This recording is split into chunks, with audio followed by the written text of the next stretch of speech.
the same as our politicians can give us pie charts and percentages, but they can't give us a dollar figure. Yes.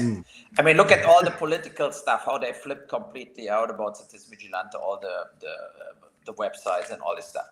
And yesterday we had that attack, or 2 days ago, at that Christopher Street Day in Berlin, where the guy drove into the crowd. It's not the first time that stuff like this happens. But today, Merz, the chancellor, who's basically doing speech after speech, and basically blames also the people who make jokes about transgender. Right? Oh, wow. So, and it's so totally, I mean, it's so off. It's completely fucking bullshit, right? So there is a huge difference between somebody makes a joke about transgender or an Afghanistan Islamistic fundamentalist wants to kill gays. Because that people, they don't have humor and they don't make jokes. They just want to kill them, right? So, and instead of blaming now directly the threat from Islamistic crazy people, they try to divide it up, to cover up their whole migration policies and saying like, no, the migration is the best thing whatever happened to us. And that's the thing. It's so absurd. Like when you bring all the facts to the table, they completely ignore you. And they just, I had so many podcasts in Germany when I didn't get the rating and whatever. And I had podcasts with people that hated Citizen Vigilante. And they were like, no, it's not true, Uwe. Germans do the same amount of crimes like migrants. And I said, yeah, but Germans are 80% of the population and the migrants 20, and they do the same amount of crimes. I mean, I have all the statistics, right? So, and then it's also, the point is, what crime? If you just have crimes, there is tax evasion, whatever, like car theft. Yeah, that's a huge difference between stabbing people in the inner city or a gang rape girls in the park at midnight. I mean, it's are different crimes. And these random crimes are the real threat for the normal population. If you cannot stand in the subway anymore without like, okay, maybe that guy tries to push me into the thing, into the ditch, so I have to go far away from the edge and stuff like this. All this stuff is the result out of mass migration out of these countries. Yeah. The Christmas markets are now a fortress in Germany. Like when I grew up, there was not one security thing at any fair Christmas market or whatsoever. It was just like completely unknown that somebody could run amok in a Christmas market. And I mean, and to act like that has nothing to do with the migration, that's absurd. That's almost like really like ridiculous. A brain, like, when they always say the right wings are brainwashed by the algorithm, they watch too much, whatever, but they are completely brainwashed. They don't want to act the facts. They completely blind out the reality. What is not like what they don't want to be true, then they're like, they don't want that it's true. And especially with the LGBTQ community, that they work together with all that Islamistic communists and everything that's like one big group, right? They all went away from, by the way, also like Greta, right? At one point, climate change was kind of, okay, fuck it. Now it's all free Gaza. And then they all started this kind of like, we're all loving now the Islam. Yeah. But all these people would get killed. If the Sharia law rules Europe, they are the first guys who are getting just like butchered, and that's it for them. So, and that's the thing that's so absurd. I just don't get that. How, if you're a transgender or gay, how can you be pro-Islam? Like, it makes no sense. No. That's how blinded by their own bullshit they are. Hey, can I delusional. I'm just going to play a little clip that backs up exactly what you were saying. This is actually spot on with what you just said, that instead of blaming the guy the Islamist who drove into the Pride Parade in Berlin, they're blaming the guys that are making the jokes about it now. Here you go. Watch this. I'm really sick of this. I'm getting really tired of having to repeat myself over and over again. So today, in Berlin, there was an attack. A van drove through a crowd of people celebrating Berlin Pride Parade that they have every year. It's a huge parade. It's one of the biggest. And they injured, I think, at this time I'm making this video, this is subject to change, 17 people, and one person is dead. Okay, so it's a breaking story. There are going to be things that are going to come out and change throughout the life of the story, average. So the suspect is an Islamic extremist. That's their suspect right now. That's what I read, okay? I'm not going to say anything about the rest of the Muslim population because of actions of this one person. But what I can say is the people who were celebrating about this were all white men, young white men, with crosses in their profiles. Because we've all seen it. We've all seen how you guys react towards gay people and how you wish harm on them constantly. I get a constant hate on my videos, especially about trans people. You're not going to hide behind another scapegoat group and pretend that they're actually the violent ones when it's you. You hold the same exact beliefs that this man who did this attack did. And you're trying to distance yourself from it. And you know why you're trying to do that? Because you're ashamed. And you should be. So she said, "I'm not going to generalize," and then she said it was only white men. Yeah, exactly. Generalized. No, but that's It the is thing, right? They Yeah, do cannot you want to have- comment on that? But it's like they are basically so brainwashed Yeah. that even though he's the guy that killed everyone, it's the guys making jokes, and I don't condone. I've seen it that people are making jokes, but it's basically they're going, "I told you so. This would happen," but instead of going, "Fuck, you've got a point," they go, "Well, you guys are laughing about it now, so it's all your fault. You guys started this." But it's the Islamic religion. Sorry, I shouldn't laugh either, but it's the Islamic religion that does not want LGBTQ people to be alive. We don't care. We do not care, but you're pushing it down our throat. And now, instead of going, "Okay, fuck, we were wrong. Islamist religion is a problem. It's your fault. It's the white men, right White wing." Christian. Now you're right. For telling. Yeah. Yeah, it crosses on your profile. So it's white Christian males that are the issue that causes Islamic men to drive vans into crowds of gay people. All right. Well, you've all heard. I've got no problem with any of the alphabet people, but I can't see why these people are a gang. No, and look, they are, like in England especially, also controlling political positions now. They, Yes. and in New York, the Mamdani guy, whatever, right? So they are acting always peaceful to the outside, but when you actually hear what they saying in the mosque, these people also, right? So we will control, we get more kids, we take over, blah blah blah. They say this openly, and and that's the thing where I draw the line. I have friends that are Muslims, but they're here for 25 years. The Turkish people working here, whatever, they're not radical. They and that's also in the whole migration talk is like I think also what in Germany, the AfD, the political party, what is now by far the biggest party in Germany, and they still try to disallow the party, right? So because it's a threat for them that they rule in Germany, right? So, but they're basically not more right as the Christian Democrats were under Helmut Kohl before Merkel. Like, they are like a conservative party, and the CDU, like Merz, and before even also Merkel, when now they are more left as the Social Democrats were 25 years ago. They're just all the same. The Social Democrats, the Left Party, the Green Party, the CDU are all the same bullshit. They do everything wrong in Germany, and the people recognizing this, and now they all vote for the AfD. What makes sense? And and that's the thing. But then they say, no, they are Nazis, they are fascists, blah blah blah blah blah. And then you feel like, yeah, but where?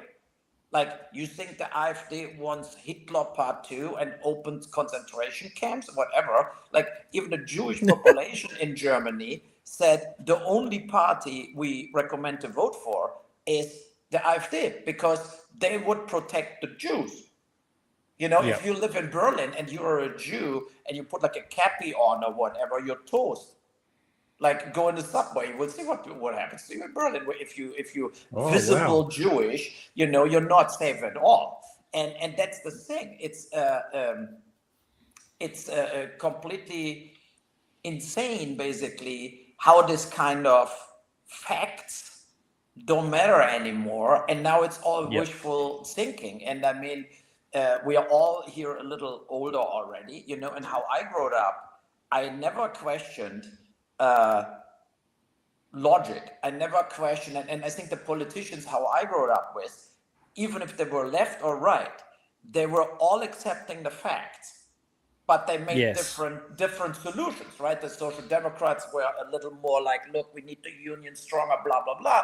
And the other guys were saying, you need the entrepreneurs, you have to help the economy, you know, like that they're creating more jobs. The typical classic, like, you know, like Marx against capitalism, basically.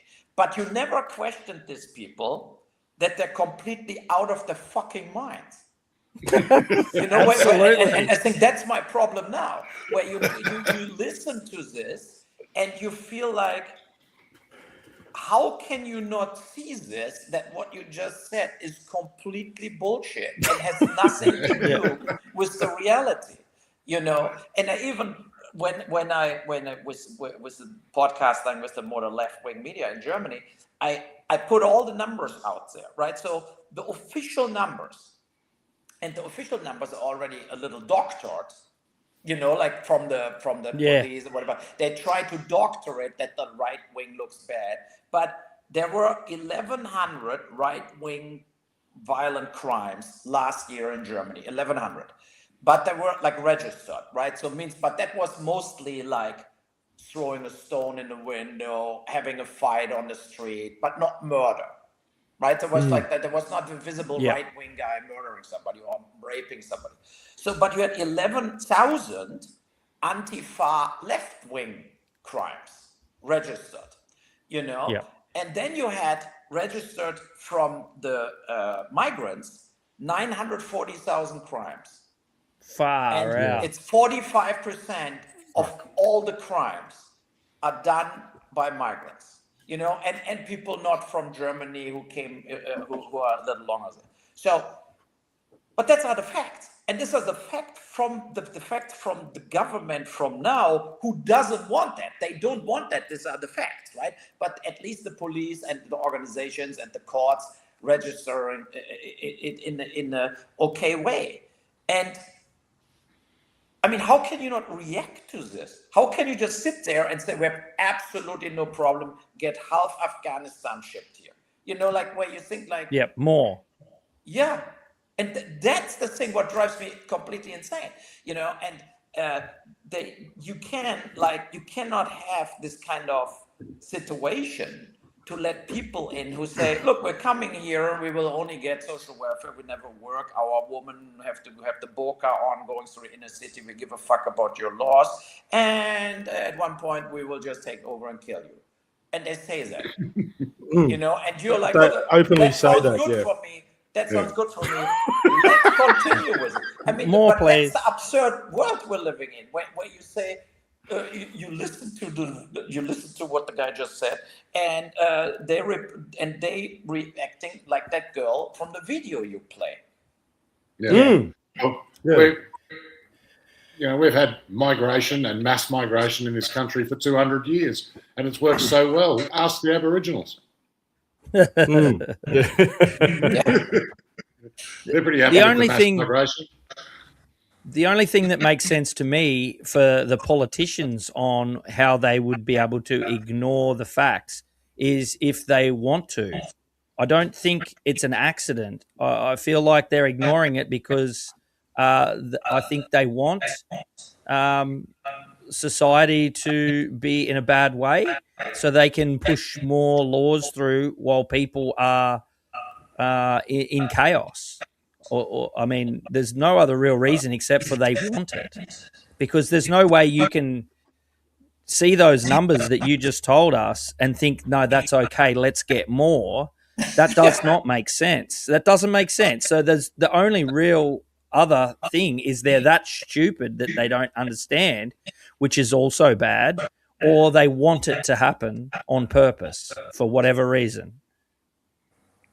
Yeah. No, but that's the thing. What is the biggest crisis in my brain, right? The biggest crisis in my brain is this kind of what drives them to do this. You know, like if you have an individual person, you could say, look, he gets money from somebody and he's just whatever, following orders, right? So, but how can you, with the same information, like what I have, what everybody had, who can just Google shit, is how, with the same information, you come to the following conclusion: there is no problem, and let's have more. And and we're going bankrupt on this. We have 5 million people now in Germany, like just on social welfare, making like $2,000 a month, and then getting free healthcare, free schools for the kids. Then they have 6 kids, getting 6 times $300 more for the kids. And Germans. The average German make $4,000 full working every year, every month. So, and then the average worker who is a carpenter or whatever, plumber, he feels like, okay, so I work my ass off and get in the very end, the end of the month, basically $200-300 more as these other guys who do nothing. And then they tell the retirement age has to go higher. All of this happened in Germany last year already, right? So where they're like, okay, you have to work longer, you care, like to get your pension and all this shit. And the people are not reacting to it. To not see that, of course, they have to work longer. They have to pay higher taxes because we're shipping our money outside of Germany or whatever, like or inside to migrants. We helping the whole world, giving NGOs. When we just Germany just wired, I think, 450 million to Gaza, like all this shit. Where you think like, why we do this?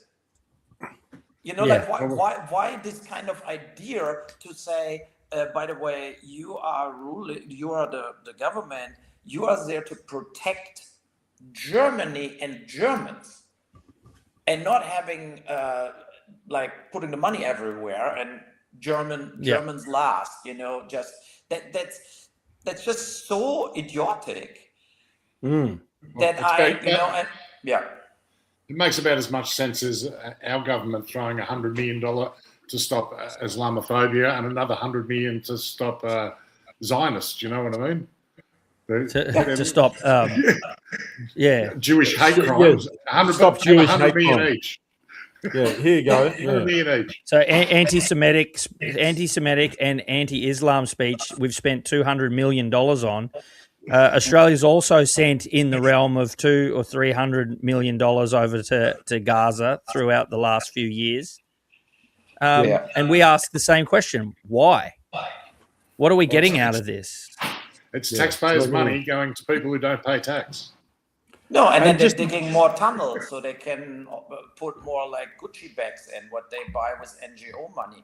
I mean, think about when they went into these tunnels where this one Hamas guy was with his wife, and they had like hundreds of millions of cash, right? And she had like tons of like Birkin bags and shit like this. I mean, why they have all that money? So that's stolen money. So this kind of help for the poor people, it never worked. It's the same like when Germany paid last year, there's always a report. So we paid bicycle lanes in Peru. And then you think like, I saw the German schools falling apart, the bridges falling apart, and we paid bicycle lanes in Peru. I don't know why Peru needs bicycle lanes, but I never pictured Peru being now all e-biking only through the mountains. I mean, where you feel like, what the fuck? And of course, the answer is very simple. There is a maybe German construction company. They get the money, and that's a clear bribe, right? So they have Yes. whatever, like an out thing in Latin America. They say, look, we need a little more money there, a little more jobs. Then they're getting German taxpayers' money, and then they're covering it up as third world help or aid or, development money. And it's all these NGOs and this kind of like aid, 80% of it will be in the pockets of the people they filed for the aid. And maybe 20%, if you're lucky, goes to the help, like to the kids starving or something.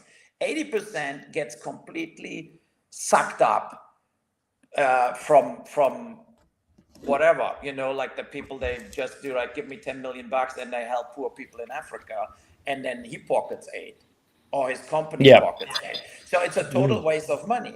And I think that's the key issue, that it's the governments and all this stuff. A lot of times it's poor corruption and the buddy system. And I helped you 5 years ago, now you help me out, and it's all happening with taxpayers' money. You know what? I watched the Patrick Bet Davis interview with you. Yeah. And you were talking about this very project with Peru. We've got the same thing. I think it was 150 million was sent to Fiji to help them with their oil problem because they weren't getting petrol. So $150 million was sent to Fiji. That's better than bike parks, though. Yeah. What about the Fijis? Do the Papua New Guineans have bike paths? Maybe they could send them some more money to get some bike paths. Once we finish paying for the rugby league team. Yes. That was another 100 million or 50 million. Yeah. But I think it's also what I see, what I feel is this, like from my perspective as a German. My parents were born 1933, so they were kids at the Second World War. So they were not like in the war, basically fighting.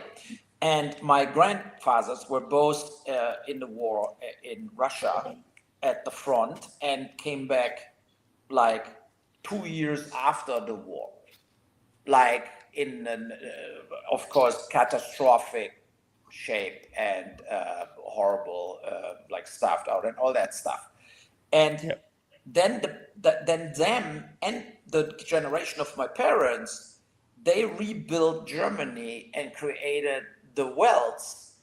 Like not my parents, we were never rich or something, but they created all together this kind of the German industry back and made Germany the European #1 country. So, but now the people born, and I respect this, I'm born 65, so I'm only 20 years after the Second World War born, and I saw all that development when I grew up, so, and I think, but now basically the generation of my children or the children born in the year 1990, 2000, they think everything is whatever God-given, it will be there. My Frappuccino will be there no matter what happens. My life with the iPhone will be there no matter what happens. We cannot get poor again. We cannot, and they lost track. I think they're also driven only by moral, not anymore by like, you have to work hard, you have to make some money, you have to survive. My parents was crystal clear that if I don't make it myself, there is no parachute. When I see now the generation, they think like, whatever, I'm 18, buy me a car. I had a VW Beetle I bought for $600 myself and had to repair it the whole time, and worked to make any money. And I think that's the main issue. That's that main issue also of that pink-haired girl we saw, that they think their lifestyle is guaranteed. And if they don't make it themselves, then the government or somebody else just have to give it to them. So they think also we should give it to the poor people from Africa. We should give it to the refugees from any country. We should have open borders, and nothing will happen to us. And they're not aware, like, there will be things happening to us if we continue that route. We go down the drain together with everybody else. Yeah, well, it's the old saying that, hard men bring good times and soft men bring hard times.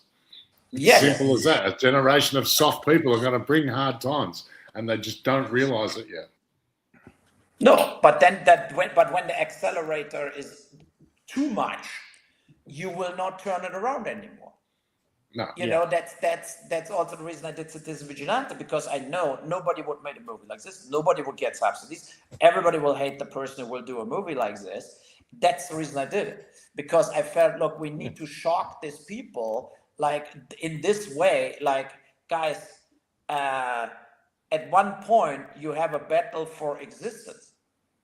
Yes. At one point it's over. Like, and then it's like not violent anymore. Then it will be violent, and then it will be a struggle for survival. And and that's, I think, it's what they don't get. They also don't get this kind of they have no experience with violence, right? Yeah. I mean, I boxed for No real 10 violence. years. I have guns in Canada, in Germany. I'm a shooter. Whatever I shot in South Africa, the Tunnel Rats, the Vietnam War movie. I did tons of movies with violent stuff. And I did a 3 years documentary about the Banditos motorcycle gang, who I know everybody. So I'm at least, let's say, personally not. I was in dangerous situations. I had fights, whatever. So, but a lot of people, they never experienced anything like this. They're pampered the whole time, and they have no fucking clue from nothing. And that's a huge problem too. If you talk to people, and then they're totally, of course, completely, let's say, when violence happens, they're completely stunned. They are like, whatever, total victims. And how many videos you watch where kids get bullied from migrants, right? Where the migrants, they hit them in the face, and they don't even defending themselves. They're not like, there's no answer to it, because they're totally overwhelmed by fear, and and then they're just victims. Yeah. And that's all, like, for me personally, hard to watch. And and when I answer to, like, when the Army Hammer says to this family in the end scene of the film, where he says, look, I think they're not the best people from your country coming over. That line. Yes, that's a great scene. Yes, and then I got so criticized for this. I'm a racist fucking prick, blah blah blah. And I said, okay, so here's this. I can show you 500 videos where people in all of Germany saying we'll take over, we kill everybody, Sharia law for everybody, German girls are sluts, and you have no problem with any of that videos. But if I make a fictional film, like not documentary, a fictional film, where a guy says, maybe not the best guys from your country's coming over, you flip completely out. But is that not the fact based on the criminal statistic? Is that not the fact, right? So, and it was interesting actually when the movie was basically live on X, and people I got various emails from Iran. What is interesting? So like, and I thought, okay, now I get a fatwa on me. Like, you open, you see, okay, the Iranians saying you're toast ball, now we kill you. But it was exactly the opposite. And they were not Iranian opposition people. They were Iranian, like, mullah people, like they are now in kind of the government of Iran. And they said, yes, it's a great movie, and we agree, we would kill everybody of them. No. Yeah. They would, and they said, like, if here somebody rapes a woman, like 8 guys rape a woman, they're dead the next day. And that's also a thing, I think, what all this woke left people don't get is real, like, in that Muslim countries and radical, like hardliner countries, they would never let this shit happen. What happens in our cities, Yes. like when a guy flips out and drives into a crowd, whatever the guy would be, the head would be chopped off. But it would be like, okay, death penalty, that's it. So, and that's the thing. It's like also the people have no experience on the bigger side, political side, that they don't even, these people who are in Western Europe and so on, they don't have any support in their home countries. There are the worst people who came over. And of course, they lied with everything. They said, I'm a political refugee. Total bullshit. There is this 1 out of 1,000 is maybe a real political refugee out of a country. They're all coming because they know they have a better life in Europe and can do whatever the fuck they want and get money for free. That is why they go. That's the fact. And there won't be the death penalty for raping and doing anything. They'll get a slap on the wrist, and they can keep doing what they would never be able to do in their own countries. Exactly. The behaviour wouldn't be tolerated back home. Yes. That's why they do it there. That's why they do it here. Yeah. And that's the thing, And when you ask why they don't, like, if you go in a different country, you have to play by the rules of that country. So you cannot, like, I always bring this joke in a way when it's like, if I would move to Saudi Arab, I'm not opening a nudist beach. I mean, that's the thing. Like, you go and you adjust to the rules there. You're not opening a strip club in Tehran. So, because then you're dead. And that's the thing. I think that's the point. It's like you need to accept, now I left my country because my country is shit. So now I hope in the new country it will be better and I adjust to the new country. And I think that's the absurd thing we are living in, that they are coming and then they bring all the bullshit from their country into our country and don't want to adjust, but they still want the car, the iPhone. They want all the good shit, like what they have fun with, and better apartments, better water system and all this stuff, better food. They all want this, but they don't want to adjust their private family religious lifestyle at all.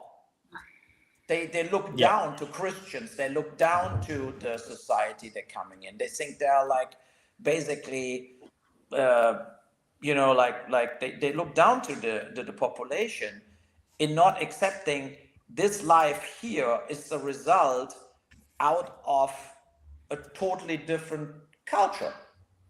With real technology, with real natural science driving inventions.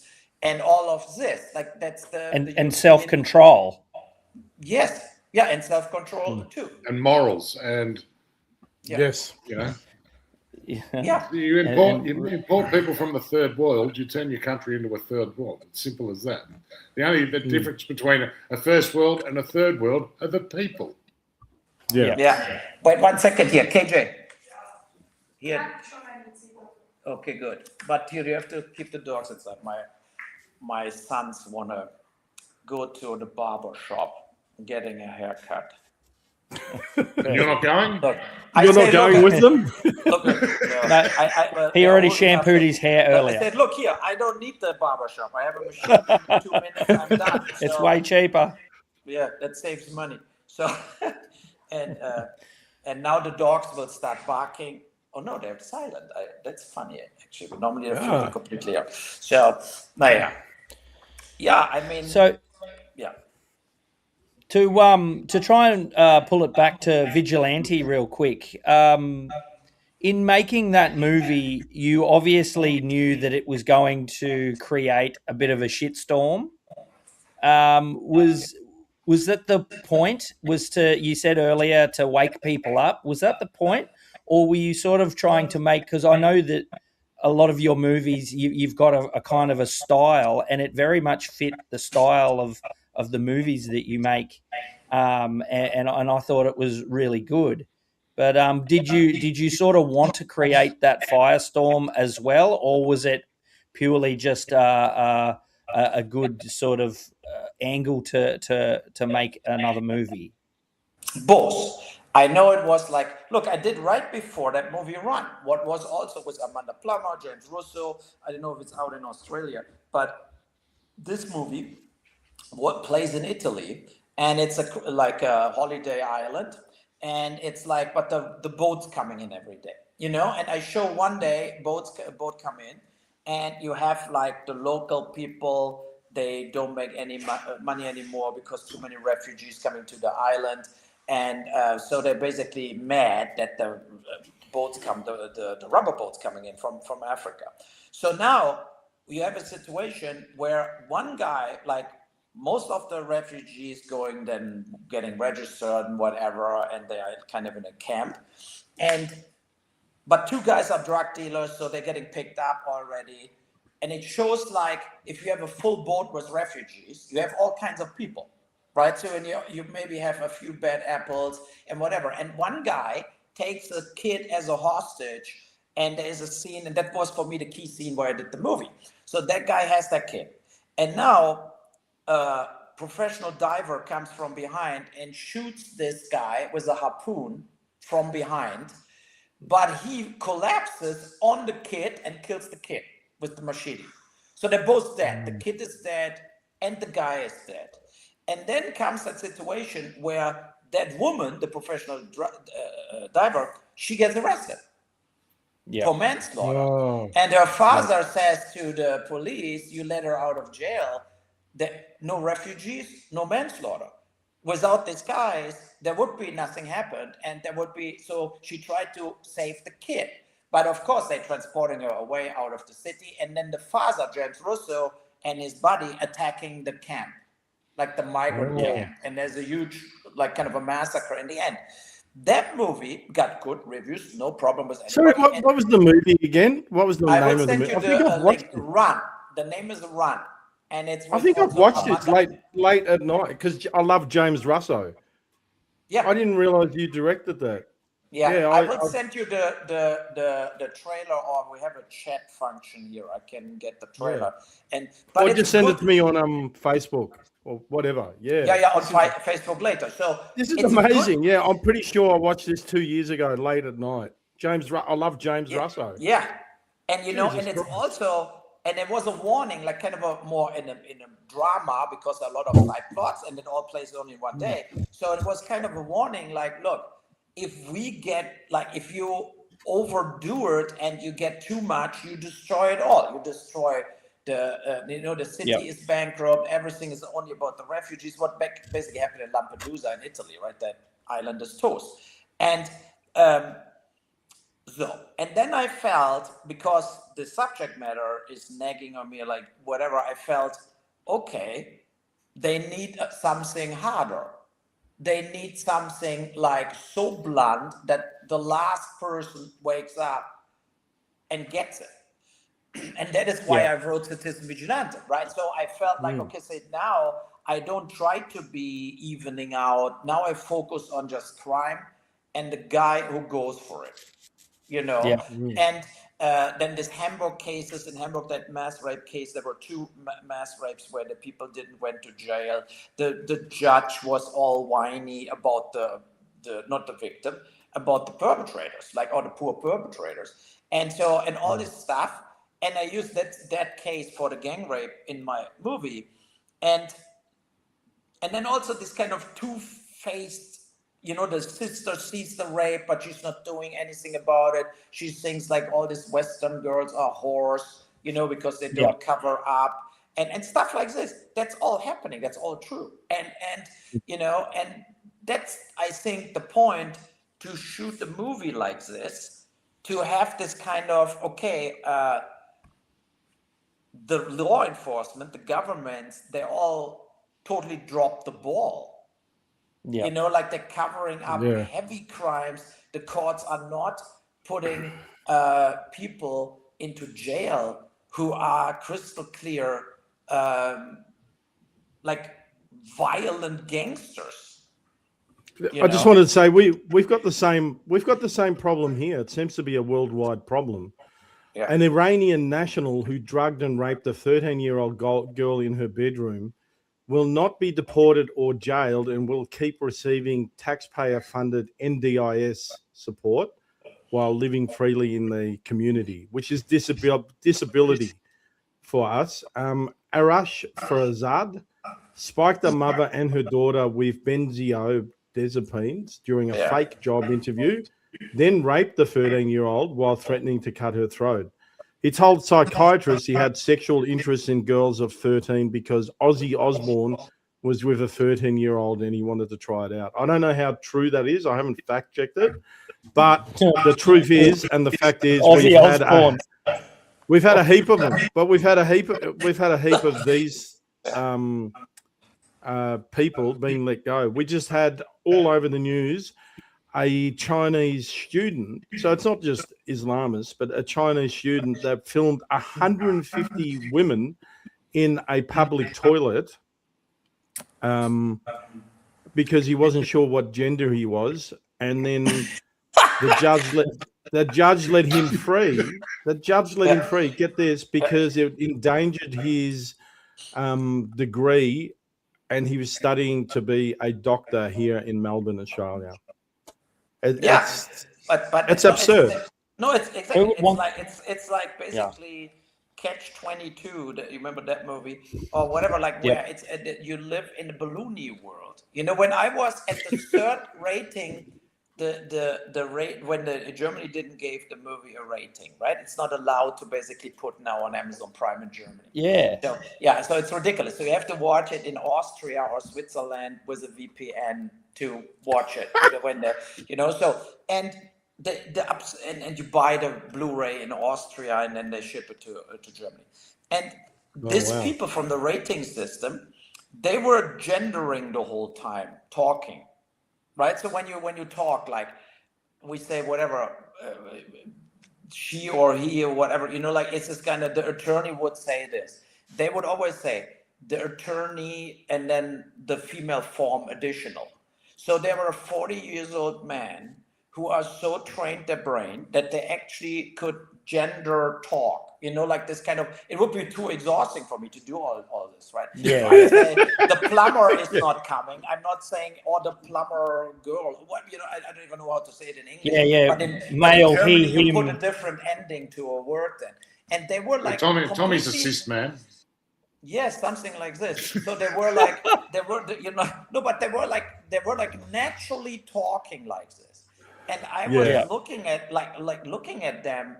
And then I know I will never get a fucking rating here. That's 100% wasted time to show them the movie 3 times, and even after the 3rd time, I didn't get the rating. But that showed to me like there are so worlds now in between how people look at reality or they look at things. That's the problem. That's the real problem. Like you cannot reach these people anymore. They're completely spaced away into no man's land, and you're like, okay, whatever. I mean, they've built a false reality that they live in, and for them, you have to play by their rules, or they don't listen. So you were never going to get a rating, not just because of the movie, but because you didn't tell them that you were a boy or a girl, and to call yourself a he or a him or a it. So you weren't playing their rules from the start. So they didn't want to know you.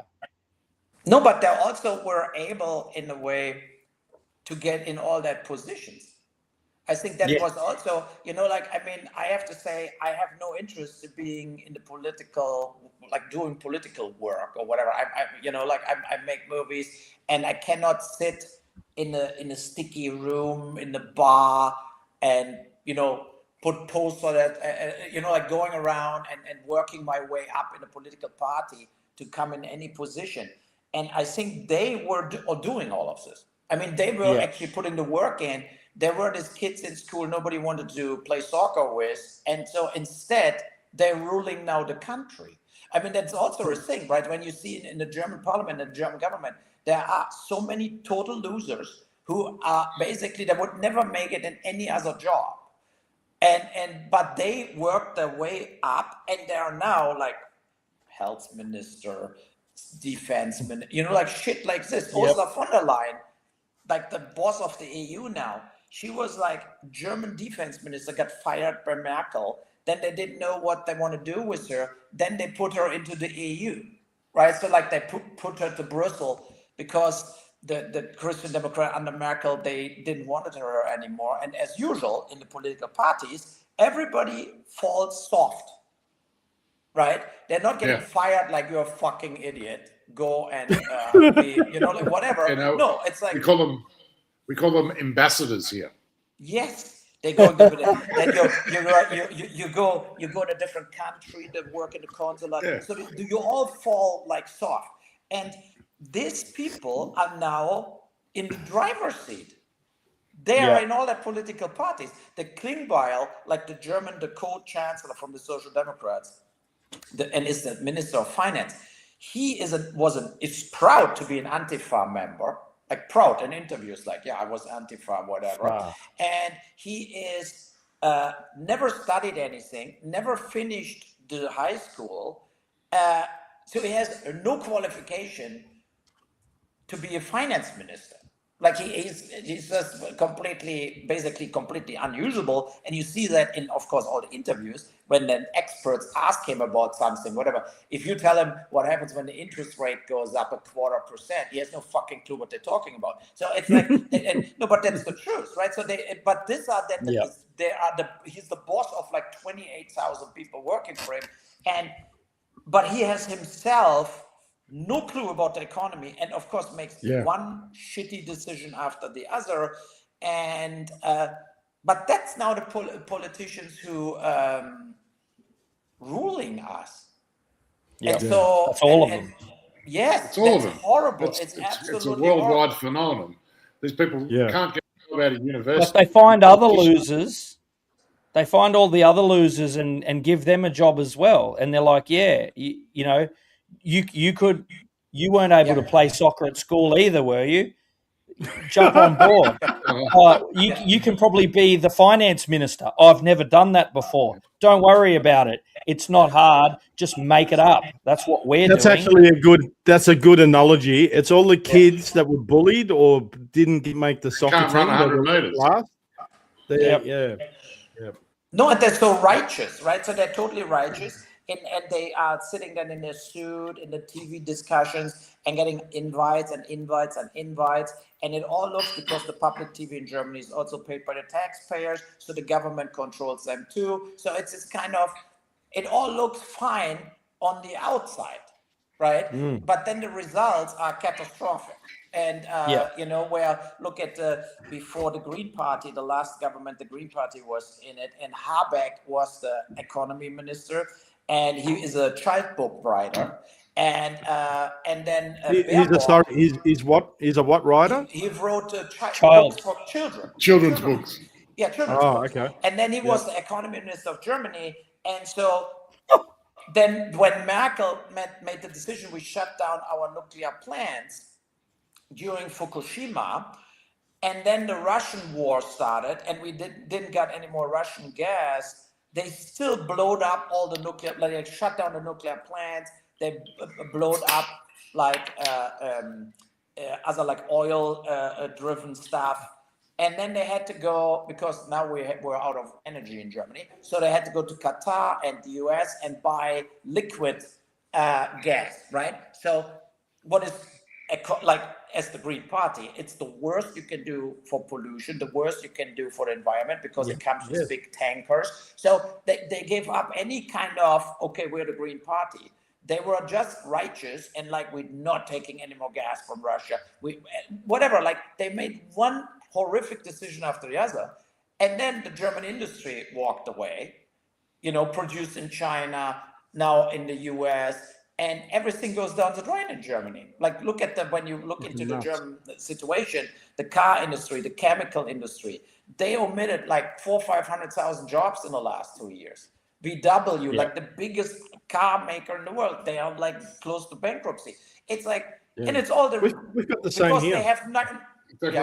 We've got plenty of liquid gas for you to buy. You just got to buy it off Japan after we give it to them for free. We've got the same here. We're giving it away. Yeah. Yeah, like sorry to We're interrupt. not allowed to use it.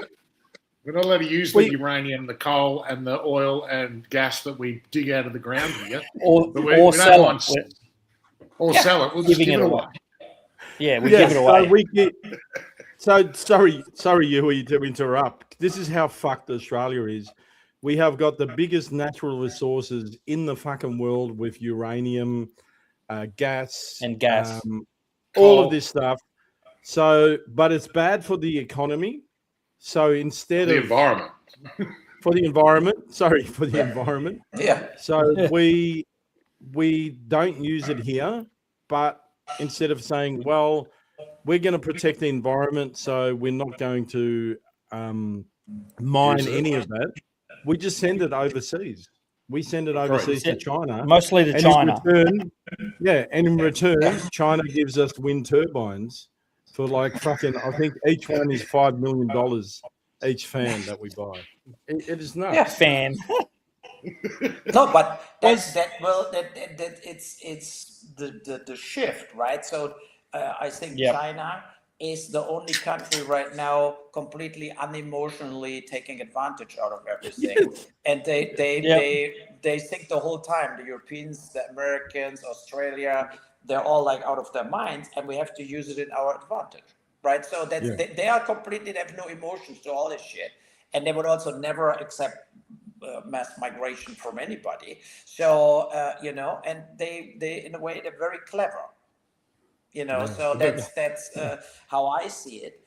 But as we are moral-driven countries now, everybody thinks it's a God-given right that I have my lifestyle, if I do something for it or not, and and we will all suffer the consequences.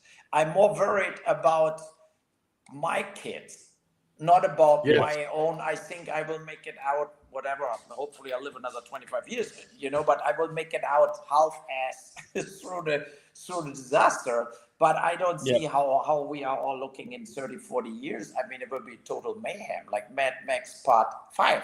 It's like crazy. And that's worrying me, because I feel we could turn it around with like common sense, and really thinking about, okay, that makes sense, that doesn't make sense, and we can never survive or have any moral or whatever without a functioning economy.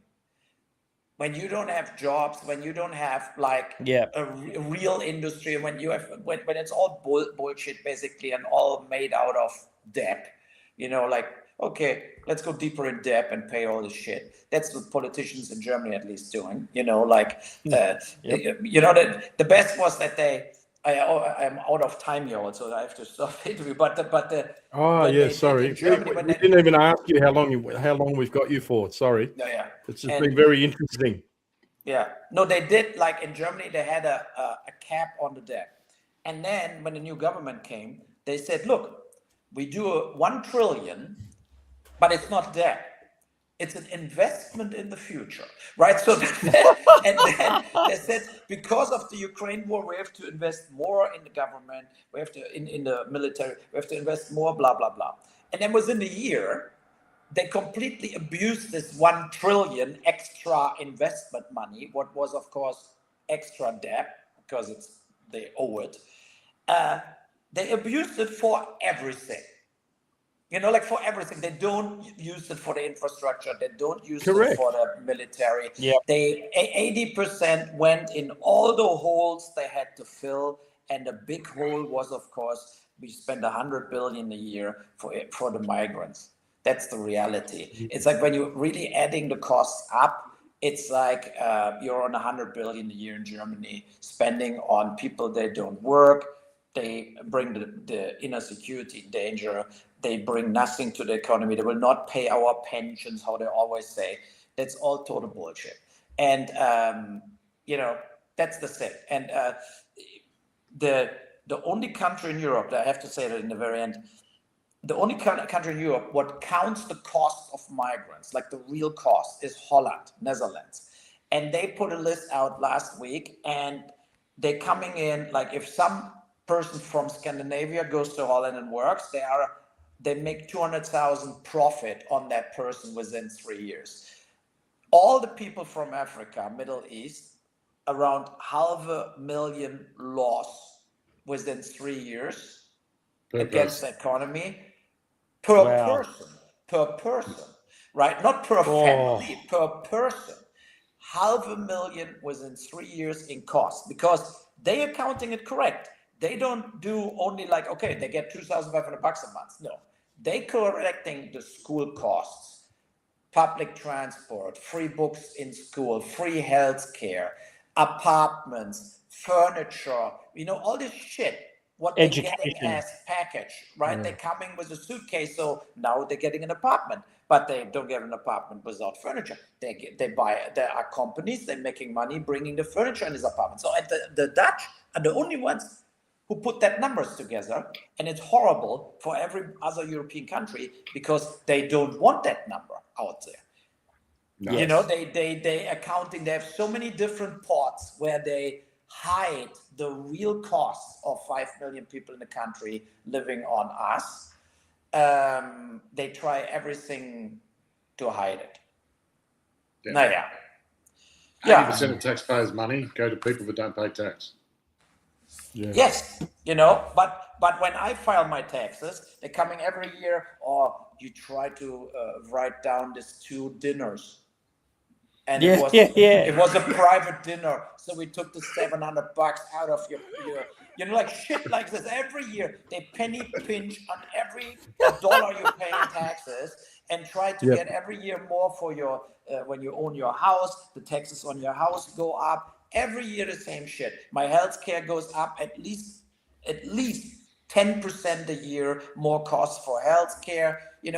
But why? And then you go to the hospital and you have like 50 fucking guys in front of you who all bring nothing to the table, but go for every shit to the hospital. Like stuff like this. I mean, that's the fact. Yeah. And I mean, sorry, there's nothing positive about this. No, you're singing the same song that we're singing here in Australia, and I guarantee it's happening in a lot of other places too. We're seeing it on the news. We're seeing it everywhere. It's happening everywhere at the same time. Yeah, I agree. Yeah, it was a pleasure. Can I just ask you, have you got time for 5 minutes? I wanted to ask you 2 questions before you go. Okay. Speak quickly. Yeah, quick. Elon Musk, how did that happen? Like, he just started promoting Citizen Vigilante. Did he get in contact with you, or has he been in contact with you? No, so what happened was, I think he saw the trailer on X or whatever and liked it. Then he sent a direct message to to Gary Otto, my US podcast partner from Overball Raw, and Gary WhatsApped me and said, "We got a message from Elon Musk," and I told him, "Yeah, the parody account, right?" I mean, I was like not really thinking it's actually Elon Musk. Send him a message. But then it turned out it was Elon Musk. And then he asked, like, okay, so he said, that was basically, I think he said, "I like the film. Can I show this?" Right? So, and then I had to call Quiver, the distributor, and said, "Look, I think Elon Musk wants to screen the movie for free on X." And then we had we said basically, yeah, but not like the whole time, like whatever, like you can screen it for a day or something, like just to put the movie out, because a lot of countries, including Germany, was like not showing it. So, and then we said, okay, you can do it for 48 hours. And then he did it for 48 hours. But I never talked to him, and I never, it was just this direct message to X. Yeah. Yeah. Okay. Second question. Thank you so much. And the last question is, Wayne and I, we said 2 questions. Yeah. The second last question is, Wayne and I were talking about, because we've both watched the movie, and there's 2 scenes in the movie where we're like, he's lost us a little bit, but we were talking about it, so you put it in our brain, because there's two things that we did. We thought he's an anti-hero, but he did two things that are terrible. First of all, he drives at the car, and it's an innocent person that got killed. The cops, he's got a kill room, and he kills the cops. I have to admit, I was sort of okay with that because of COVID.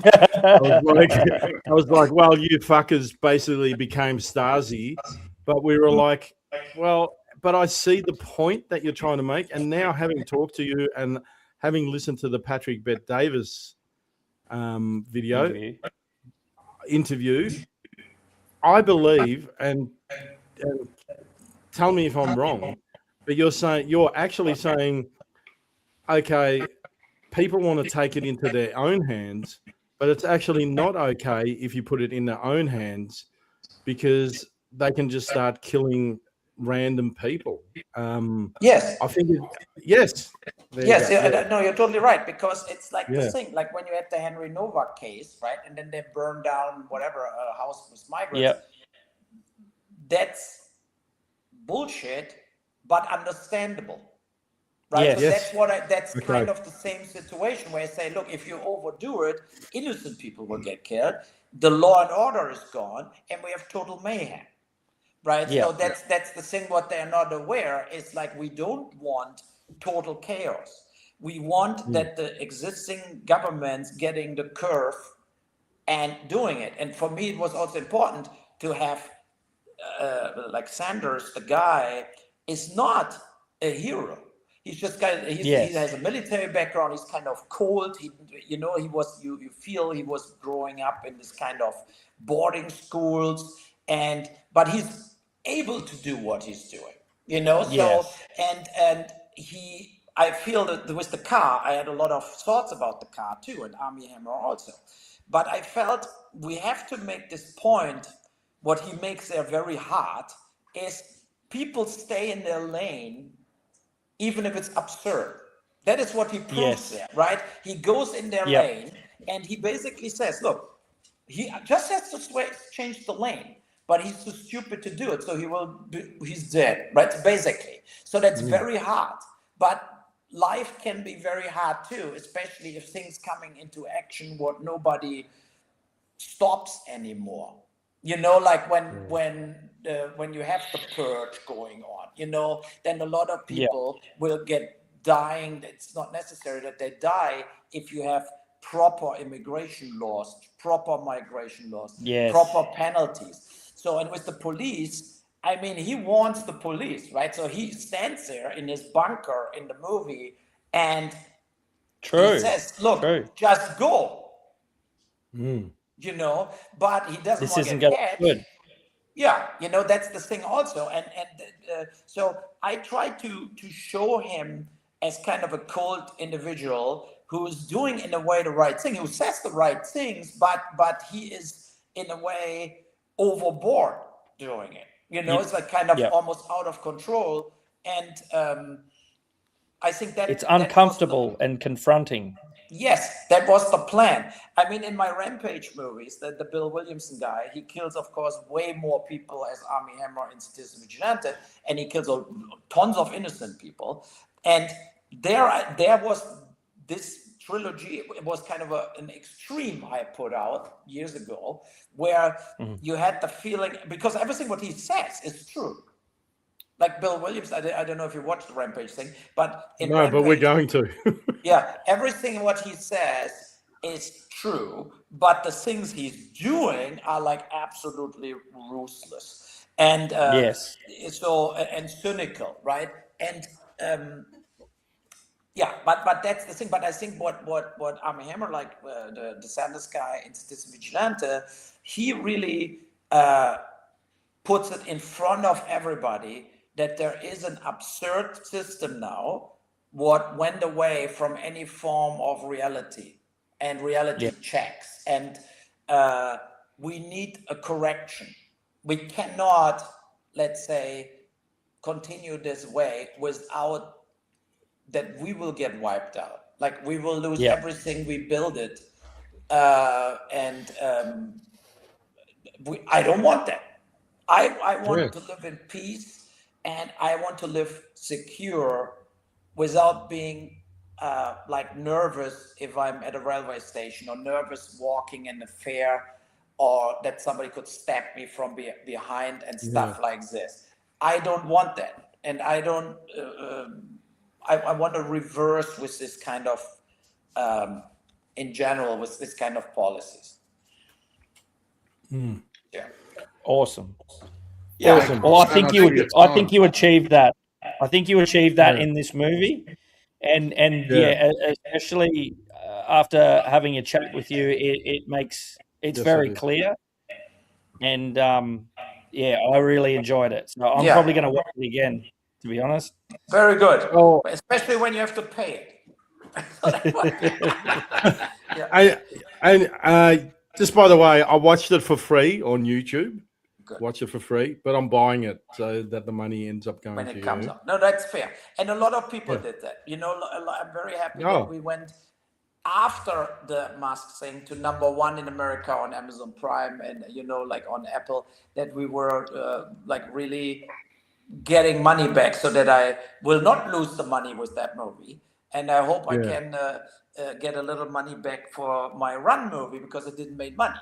So, that's the thing. But it's also funny when people in the internet said, oh, you make so much money with the movie. No, it was not a big theatrical release. It was just online. And it will make money, but it will not make tens of millions of dollars or something in profit. That's not. Well, I hope you're wrong on that, Yui. Yeah, I hope you're wrong too. Okay. I hope you're wrong, man. Thanks so much. You deserve it. Thank you so much. Thanks, Yui. We appreciate your time, man. The trailer from Run on Facebook then. Yeah, please. Yes, okay, please. Oh, perfect. Have a good one. Yeah. Bye. Thanks, Thank you, mate. Bye. Thank you very much. And can we have you on again in the future? Whenever you want. Not even a movie. Not even talking about movie. Do you want me to kick you out? I think you're having problems. But can we have you on in the future, Yui? Can you still hear us? No. No. All right. That's just us. And I'll try. He's still in the... so I'm going to kick him from studio. Yeah, do it. There you go. I think man, that is a big score. He's a fucking legend, and we had fuck all people. We couldn't get Rumble going on Cafe Lockdown, but I'll upload it again. Fuck, man. We'll upload. That was fun. That was real fun, man. He's just, and you know what? I wanted to ask him so many other things about a the movie. He's a firecracker. But we barely got to talk about the movie, but I didn't want to. I was really happy to hear what's happening on his side of the world, man, and it is comforting to hear people. I got hairs on the end of my neck now going up. Like that was the end of your neck. Your head's on the end of your neck, mate. What did you say? The other end. The NDIS on my neck. No, I said your head's on the end of your neck. The hairs are on the back. Look at this. Jan Murphy. Farewell. Can we kick you out? Well, he's an immigrant. No, he's not. He's at home. You know what? No, there's three big things that I wanted to ask him about. So I think he's got a Canadian wife. So he moved to Canada, opened up a restaurant in, with fucking chicken schnitzels, in Vancouver restaurant. And then it got closed down in COVID.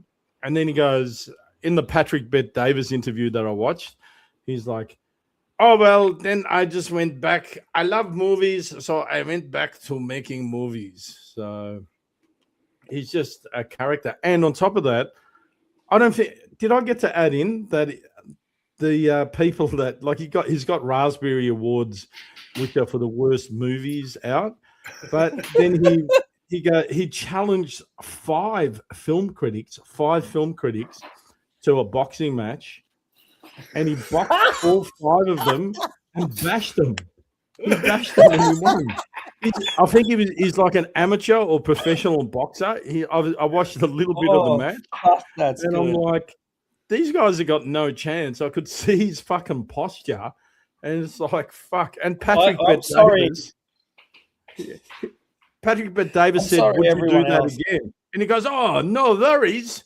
No worries. I would do that again.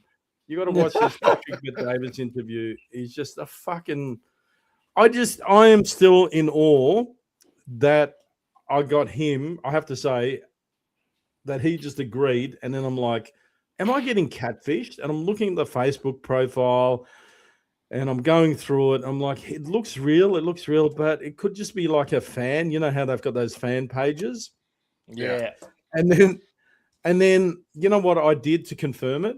I asked AI. I said, what's the best way to contact Yui Bowl? And it said Facebook profile and came up with that Facebook profile. So I'm like, yep, cool. And then I started sweating because half an hour beforehand, I did not hear from him. And I'm like, oh, well, he's probably forgotten. He's got big fish to fry. And then 10 minutes beforehand, he's like, do I come on now or do I come on in 10, 20 minutes? Like, and I'm like, yep, no worries. Fuck. I cannot believe I'm a little bit starstruck. Yeah. You are. You were spitting. I think, sorry everyone else, but I think he's been my favorite guest so far. That was he was great. Fun. Yep. I just love him swearing his head off about how stupid everyone is. I was like, if you had him in your living room with a few beers, him and PJ would get along. It's pretty good.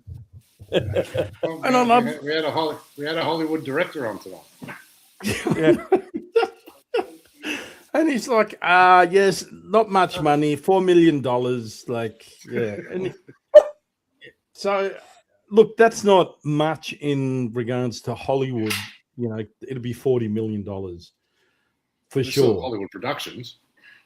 Yeah, but you know what? I have to admit, I watched the first, and I forgot to ask him about the opening scene of the movie. This mother is out with, I think, on a pram with her kid, and she gets her throat cut from an Islamist extremist. And I wanted to ask him, because that actually happened in Mannheim about a year or two ago, which is in Germany, where this guy just started fucking slashing people in like a court sort of food area, like there was a band. And the cops ran in. This German guy held the guy down. And the cop, obviously he didn't realize what was going on. He pushed the German guy off. And the Islamist got up and then slashed the guy 3 times in the back of the neck. Yeah, he slashed the cop. So the cop... Yep. So, I saw it too. The guy jumps on this dude and holds him down so that he stops stabbing random people. The cop runs over and kicks the guy off him and says, leave him alone, and starts arresting that guy. And then the extremist jumps up and starts stabbing the cop. Yeah. Like, fuck, man. You couldn't... I just want to say something. You know how we had, I think it was in Birmingham, and so I want to give benefit of the doubt to that female copper that grabbed the guy that was getting bashed by the... Yeah, you know, he was getting bashed by the... She thought he was in Islam as well. Fair enough. Yeah, fuck it, the black people. Black people, right?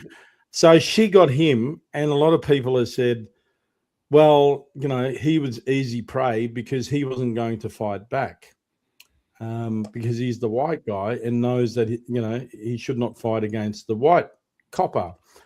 So maybe in the heat of the thing, maybe let's give benefit to the female copper, and she just rushed in and just saw what she saw, which was the same thing with this male burly. He's a big guy, big copper. He's thrown the guy off. Yeah, he thought he's breaking up a fight. And then the Islamist, I don't give a fuck, Islamist radical fucking stabs this copper in the back of the neck. Yeah. Yeah. Anyway, So I'm like, it's not easy. It's not easy. You can't just fucking assign blame to people with not being in their shoes. Yeah. Yeah. no. Especially if they're sandals. And I'm very, very happy you didn't play him. Is this racist? Yeah, Oh. I'm so happy. So it's time. You're upset, aren't you? I'm going to play the Best intro. decision. No, we do. Is this racist first? Because I rearranged it, and it's All right. actually him right at the start. All right, let's go then. Go on then. Let's be racist. I mean, let's see if this is racist. But, Bob, I want to use that situation for something else also. Because you know there are all that rumors out that my movies are financed with Nazi gold. And what should I say? It's true. But somebody must do something with the money. Do you know that my father died in Auschwitz? My grandpa died also in Auschwitz. He fell from a watchtower. Alright, okay, take her away. So. Take her away.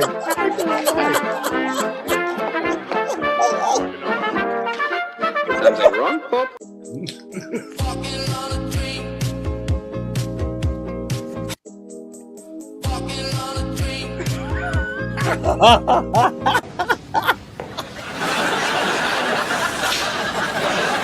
You recognise him? Yes, I think so. Touch the man you think did it. I think it was him. You don't think it could be anyone else, do you? Well, Look, darling, I think you need a bit of a lie down. All right, we'll have a look in another couple of minutes. Let's have another little look and see if we can find the man who did it. Okay? right.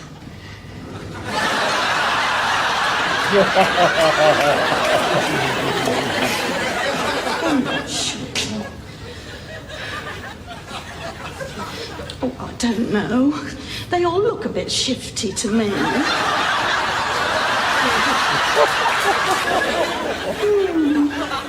Maybe it was that one.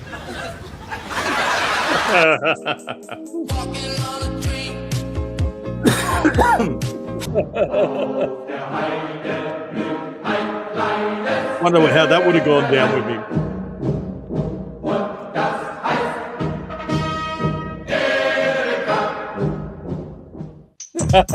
Now this is a story all about how my life got flipped, turned upside down, and I'd like to take a minute, just sit right there. I'll tell you how I became the prince of a town called Bel Air. Of no air.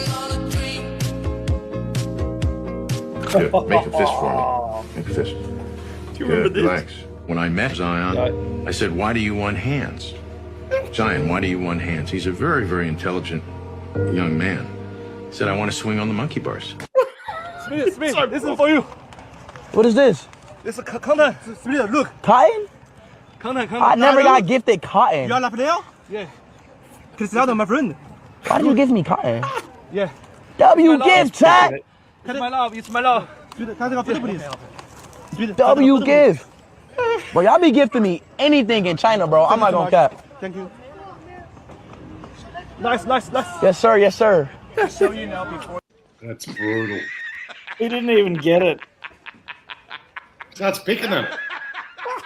Yeah, I know he was. You serious?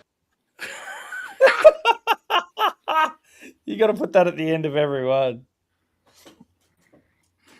Yeah, that was brutal. That was fucking awesome tonight. Yeah.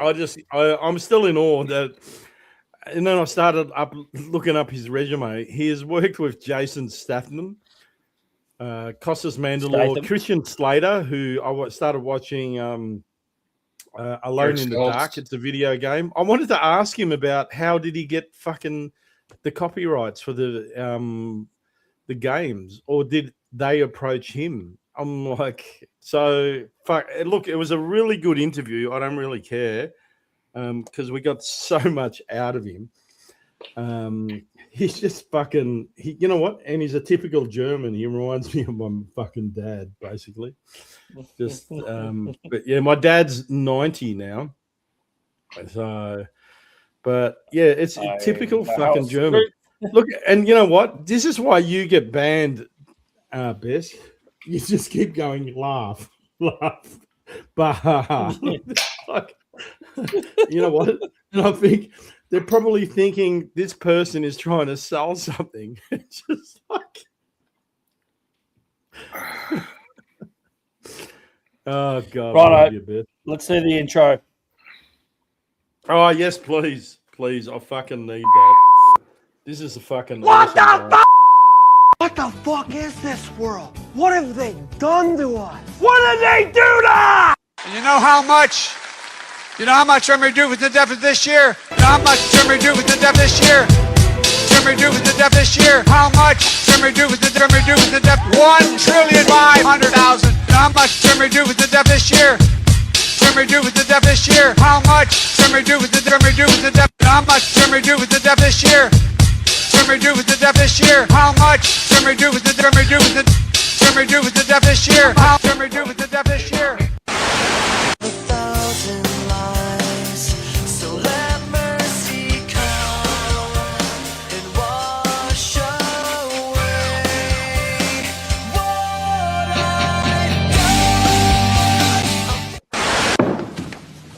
Oh, I'm sorry, you're too late.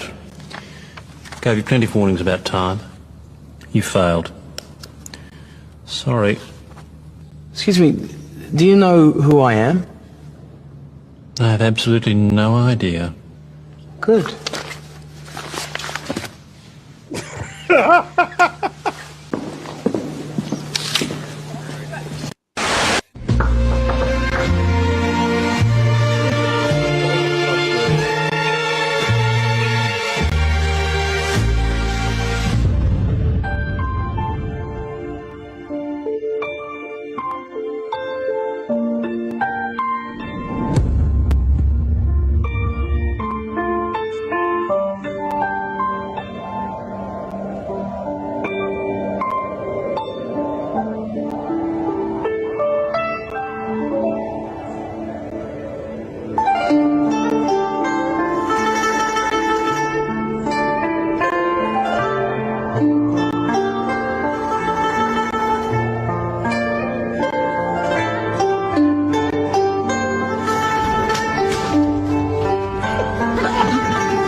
California. That's where the world's first ever fully autonomous AI-powered restaurant has opened, complete with burger flipping bots. This automated grill gives the meat its sizzle.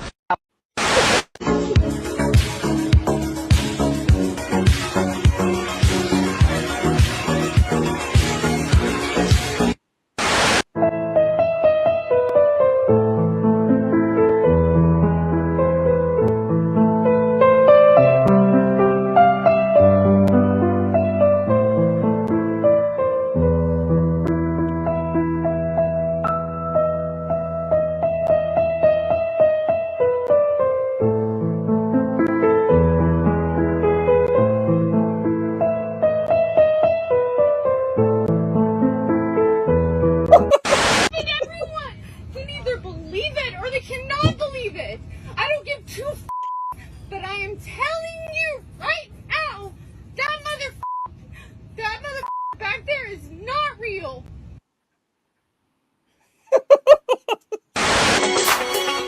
Hi, this is Michael Jackson.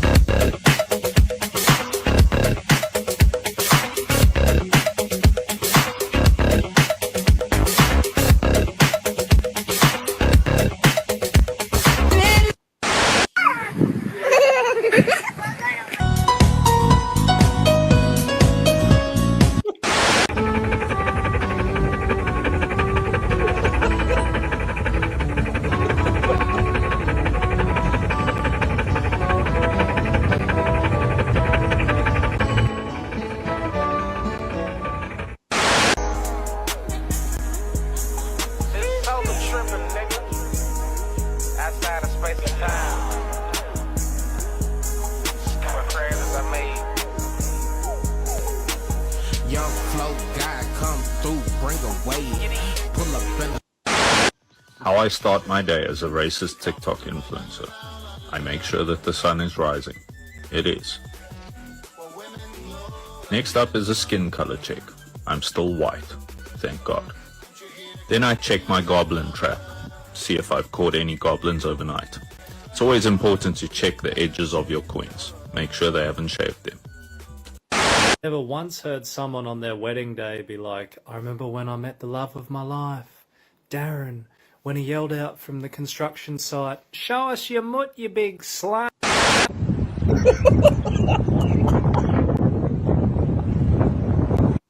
You're reading Rainbow. The book I read is called 1984. It's about a guy who thinks the government is lying to him. Spoiler, he's right. There are cameras everywhere. Who's that? Who are they?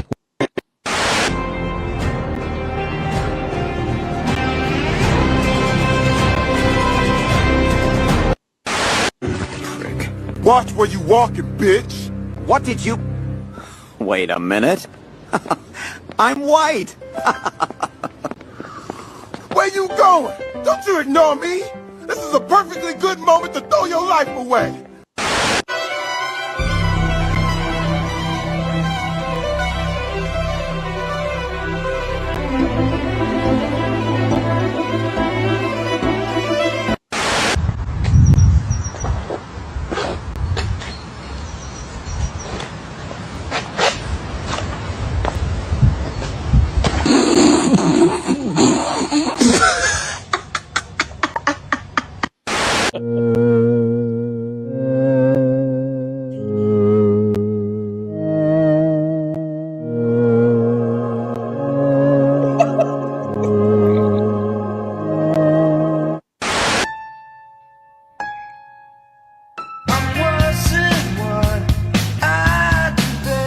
Did you say free fries when you get vaccinated? I got vaccinated. You're saying I could get this? These delicious fries?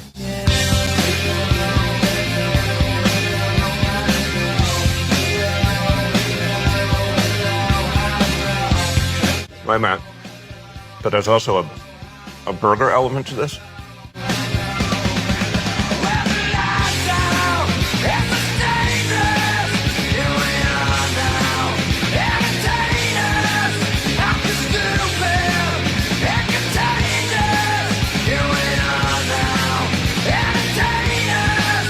If this is appealing to you, just think of this when you think of vaccination.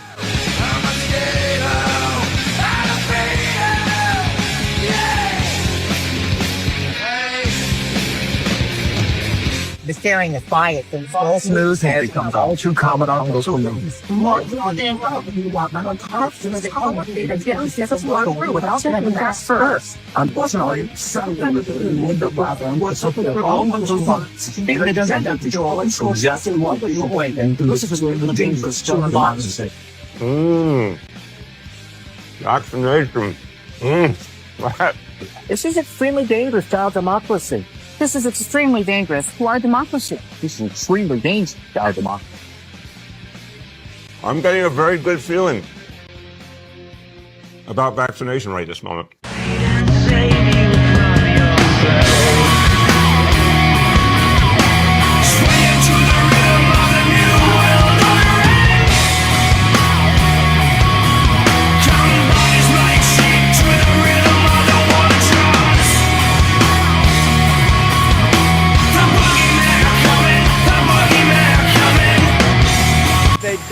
what the fuck they're doing. Do you understand that? Keep your head down, don't you sleep to the rhythm of the war drums.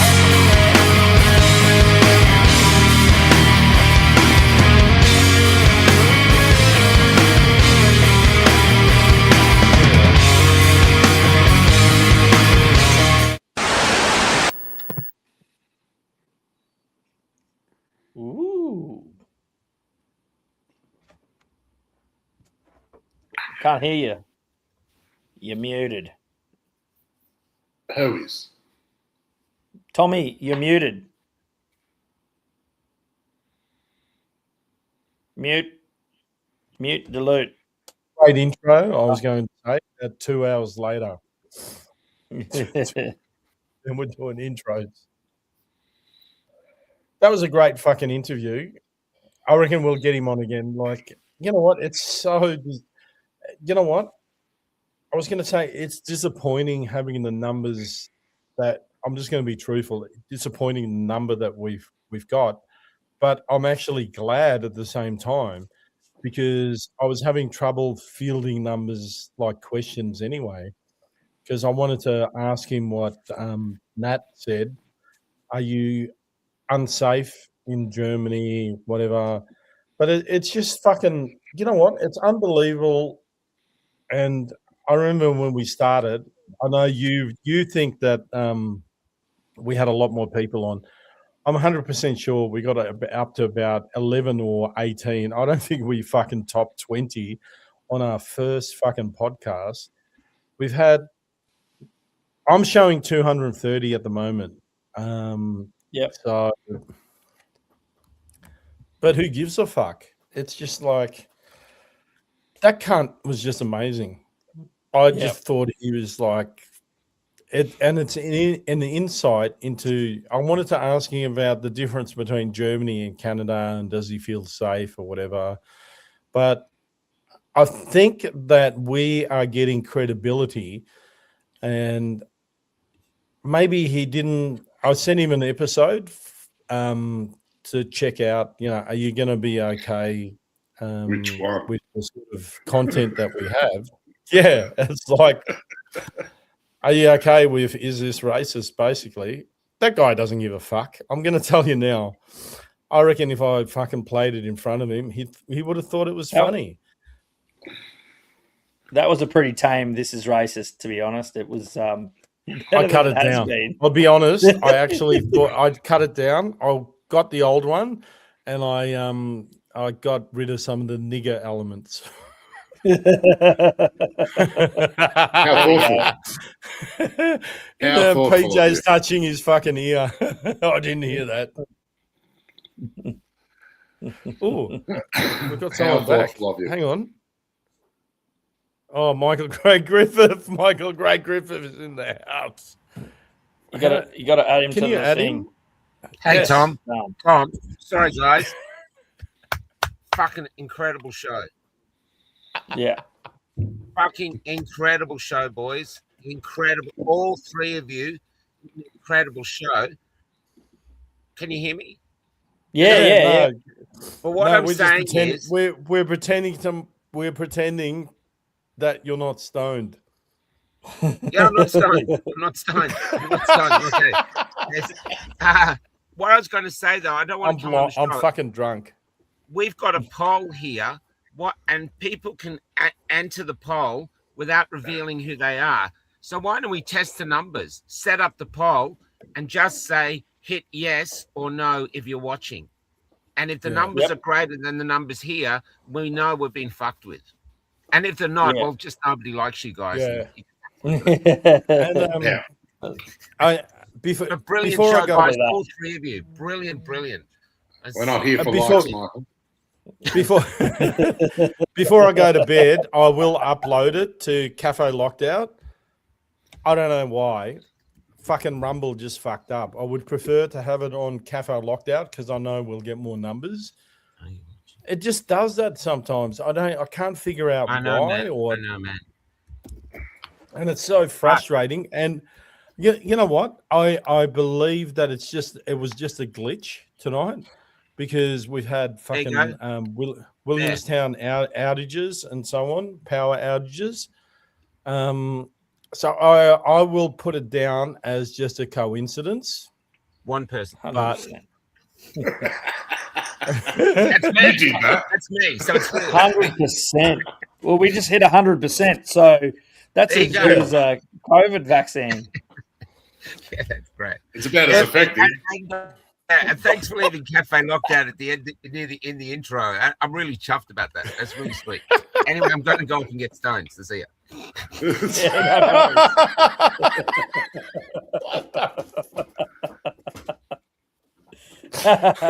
I just pointed out. I'm just. Yeah, we know you're stoned, and he's like, "No, I'm not." And he goes, "Anyway, I'm going off to get stoned." That's all right. They've been counting your drinks tonight, and you're absolutely murdering me. Oh yeah. I've had. Oh, this. Oh, by the way, have a look at this. Is it? Can you see it? Yeah. Oh, there's 12%. It's a drink. Oh, yeah. Oh, 8%. You've been knocking them back like lolly water. Yeah, got I had party 5 starters. of them. Yeah. I had 5 of them. That's almost 12 pots. He gives You're us a bit 2 cooked standard today. drinks. There's 2 And I standard was. drinks in each Tom, one. So yeah, when you called me, I was, and I'm still am. I'm sick as a dog actually, and I went. I'm not going to drink. I'm having tea beforehand. I'm having fucking milk. I'm having all of this shit, and then an hour and a half, I was getting frustrated with putting things up for the night, and I went. I'm going to go to the bottle shop and fucking get cans and get blind.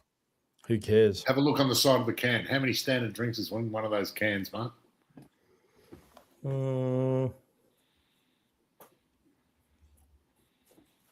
You're asking for a lot fucking right now. 2.6 Oh, hang on. standard drinks. Yeah, 2.4. You see that? 12 so pots. 5. That's 12 pots. Did it come up? 12 pots. Got it. Hang on. Can you see that? Sweet. Yep. It says you're pregnant. Yep. 2.4 Pregnant drinks. women cannot drink. I Don't can drink it, potentially man. be pregnant. Don't fucking be racist Yeah, or that's discriminatory. I can Well, we'll get the potentially maester to bring be. you the serum. Imagine going into work, PJ, and telling them that you might need some parental leave for your upcoming pregnancy, some maternity leave. I'm sure. And then you go, but you're a male. But you go, well, I can potentially be pregnant. And you're like, don't misgender me. I'll have you yeah, straight but up it's in the like, jar. well, hang on, you can't. Well, okay, I can't, but it's the right to be potentially pregnant. You know, I had this fucking argument. I didn't even want to fucking bring it up. It's a friend of mine. I don't know if we're even friends anymore, but I messaged her. I messaged her the Did you just potentially misgender pregnant someone? thing. No, not even. And I said, because she wasn't aware of the potentially pregnant fucking thing. And I said to her, well, this is what people are arguing about, you know.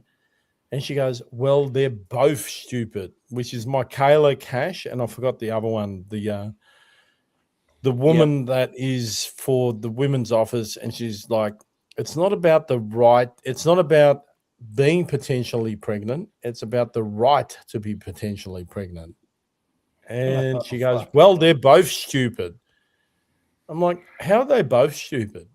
Like Michaela Cash is saying biological men cannot fucking be pregnant. So what are we even fucking arguing about? Yeah. And she It's goes, just- but she's still like, oh, they're both stupid. How are they both stupid? Yeah. Well, it's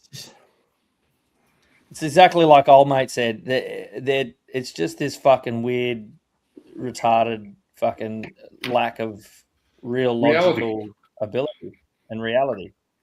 Yeah, we've got this curved sense of reality. And like, Yeah. you know, like I kept harping on about, is that, you know, it's an old saying that hard men bring good times. Yeah. Good times bring soft men. Oh, soft men make hard times. Yeah, that's it. I think we are destined to be fucking up for hard times. Like, it's going to get worse, man. It is going to get fucking big time worse. I'm scared of what's going to happen when all Gen Xers are gone. Yeah. It's, fuck. I don't even have the fucking words. But you know what? I'm just laughing at the poll. Are you watching? No, I'm not watching. The only way you can see it is if you're watching. That's almost like when you're at the airport going through customs and they're like, "Are you a terrorist?" Yes. Oh, I mean, no. How do I even caught out with that question? How do I even fucking click on this? Well, it says there, are you watching What the Fuck Now? Type 1. If you're not watching, you cannot see this poll. Yeah. That's a fucking good point. And the man who wasn't stoned. He wasn't stoned. He is now. Hey, he is now. Yeah. Get that right, yeah? Jesus Christ. Everybody's been asking about the Cookers show, PJ. I think it was a bit of a hit last week. Nice. I mean, you guys went off. I've got to play it again. I'm sorry. Mate, I'm going to do a pineapple fucking steak next week. And I'm going to do it live. Somebody's written no. No, I'm not watching. You've dropped our percentages down. Right, this. Fuck, is it coming? Is it there? It's like the Salem witch trials when they threw. Only 96% are actually watching now. I've got to play this again because you know why? I've talked to a few of my mates and they're like, "What are you talking about?" And it's real. A biological male can't become pregnant. But the grounds of pregnancy includes potential pregnancy as well as pregnancy. But if they can't become pregnant, how can you then become potentially pregnant? It's about the unlawful treatment by the employer. If someone is treated unfairly on the basis of pregnancy or potential pregnancy, then that is unlawful discrimination on the basis of pregnancy. So if a bloke came in and they said, "Are you going to have children?" Ash. Which is the same question, really. And he said, "Oh, yeah, maybe." Are you saying that he could also claim that ground? If he didn't receive the job because... But they can't get pregnant? No, not a man who is seeking a position, then it's not going to apply to a man. Well, how can you be not fired? It makes no sense. Immediately fired. A biological man, you stated before, a biological man can't get pregnant. Am I correct? Because if I'm not, I've got to go back to school. I seriously do, because I missed that lesson in biology. I went to a convent school. The nuns may not have told me about it. But you said a biological man can't get pregnant. That's correct, Senator. But someone who is a trans woman may be assumed to be pregnant or to be able to be pregnant. Just say no. So what stops a man putting on a dress, walking in and claiming the protections? He's now a woman. All right. I you know what? I've just listened to this fucking 500 times. Doctors with ADHD talked about being in the ER and what a blessing ADHD. What the fuck am I? And what a blessing, ADHD. Oh my God. One of the things I just realized now, they're saying because you could be mistaken as for being a female, so therefore you're not going to get the job, which is right, which is misogynist anyway. because you're going, oh, this person is a woman. I've never seen it this way, but this person is a woman. So now I'm going to discriminate against you and not give you the job. I don't think which you're it's not that, allowed though. to. I But think that's she's what she's literally trying saying. to reinvent the meaning wheel. behind potentially pregnant. I think she's saying that there's a potential for pregnancy because it's now a woman. It's fucked up. Can you Just believe fire we're it. even, My head can you is believe made of we're even bread. fucking talking or debating about this? I'm not. It's just retarded. Nah, It's done not my a head valid in. argument. Well, It's taxpayers' money. I'm gonna go have a piss. Let me know if you can hear me Right. having a piss. Yeah, take the All webcam. right, bring us back something.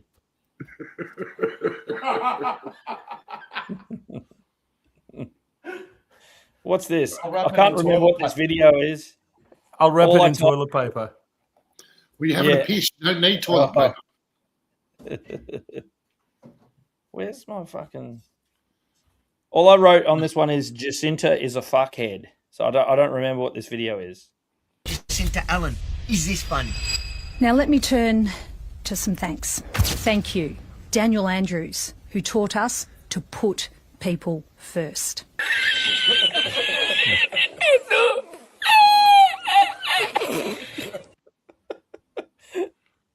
I'll send that to you today. You did.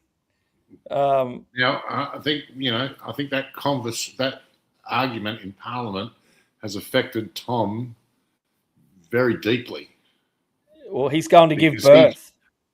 No, he just said, I need to have a piss and I don't have toilet paper. No, because he said he was going to bring something back, and he said, I'll wrap it in toilet paper. And then he said, okay. I don't have toilet paper.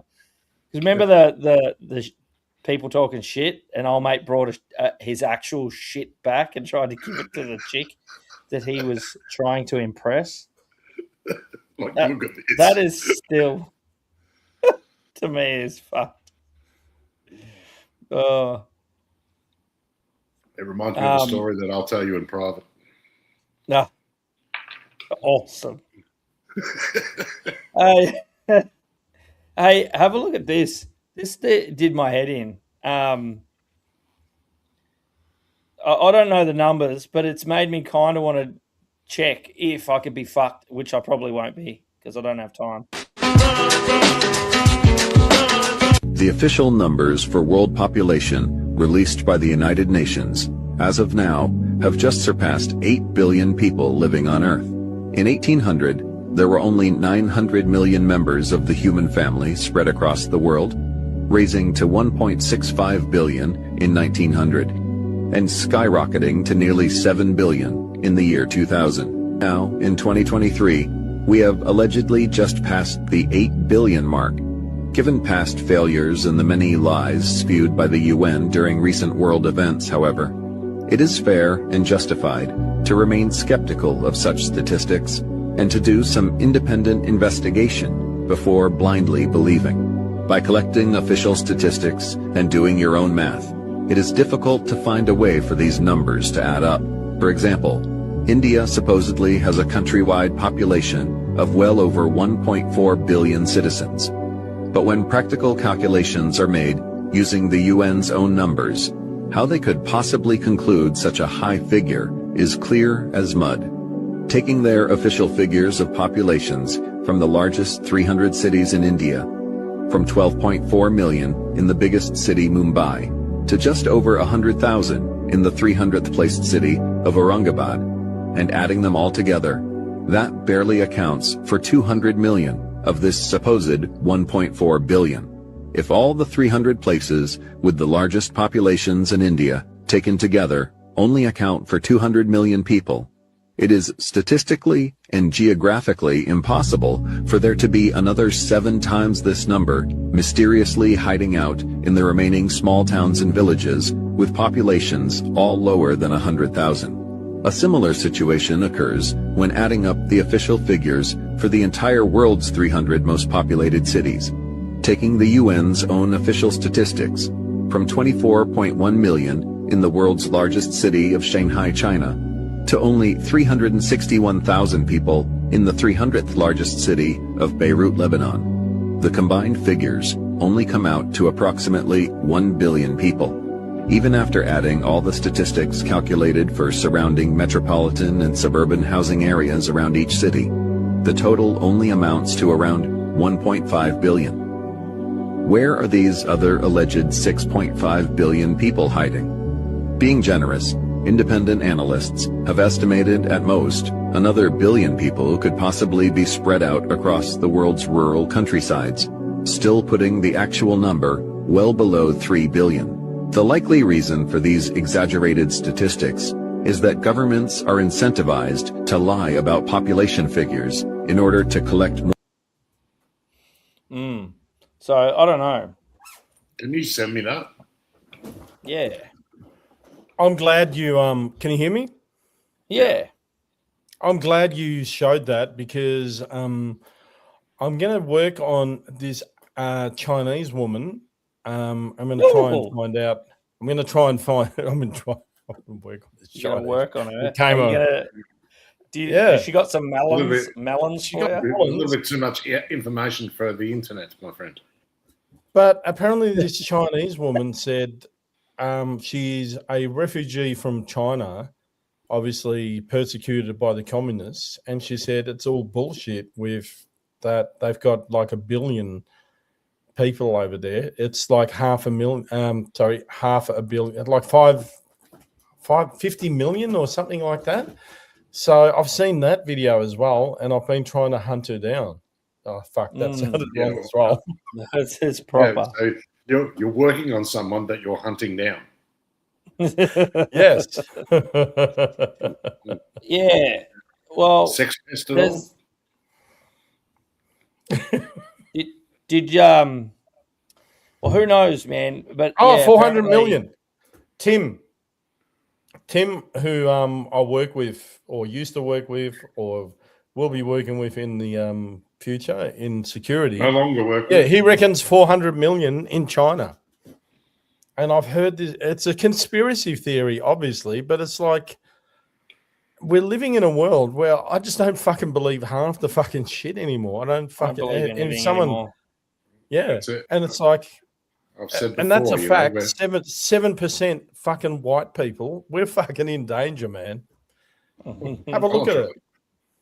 Yeah, we are. You know, it's we're in danger of cracking a tin and having a barbecue. Oh,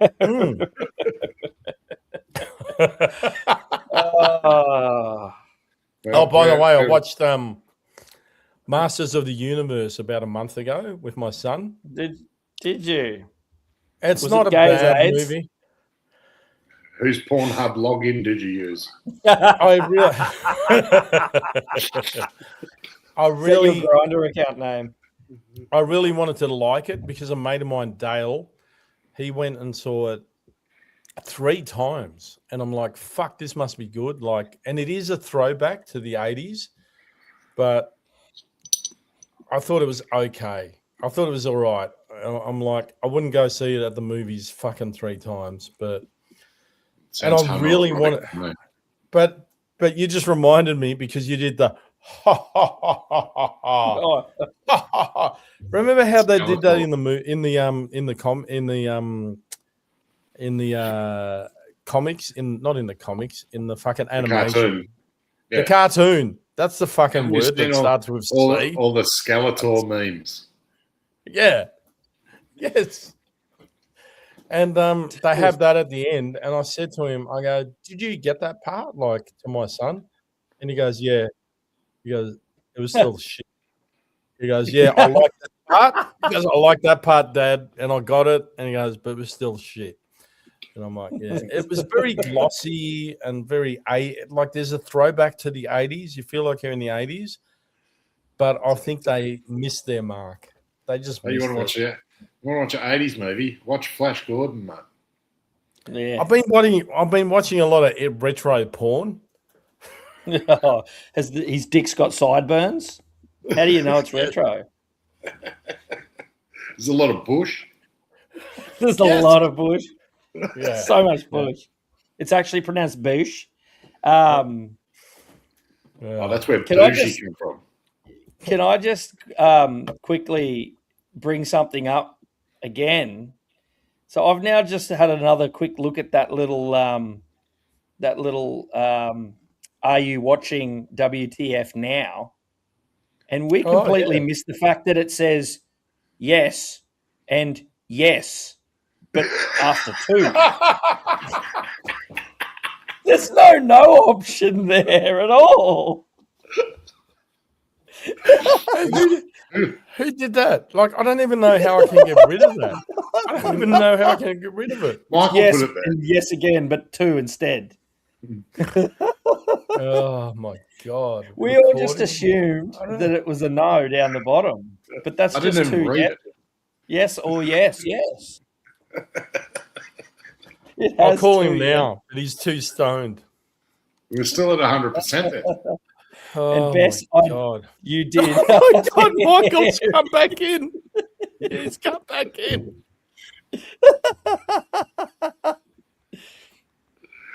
Which of you morons is the most sober? Which of you morons is the most sober? Which? You won't? Okay. Yeah. It's not a poll. It's not a poll. Just hear me out. It's not a poll. Okay. What it is. Yeah. That's what she What said. it is. Yeah, It's what not a it poll. is you guys don't know your real numbers because we only see the numbers up here. It's hardly any. So I'm asking people just to type 1 or 2 to say that they're watching. We don't know their names. We know they're watching because they're watching. I get it. But I want to see if the numbers on the poll equate to the numbers we see, or whether you're being lied to the numbers. Yeah. Okay, so that makes sense. But you have to be on the podcast to see this poll. Yes. You have to be on the podcast to see the poll.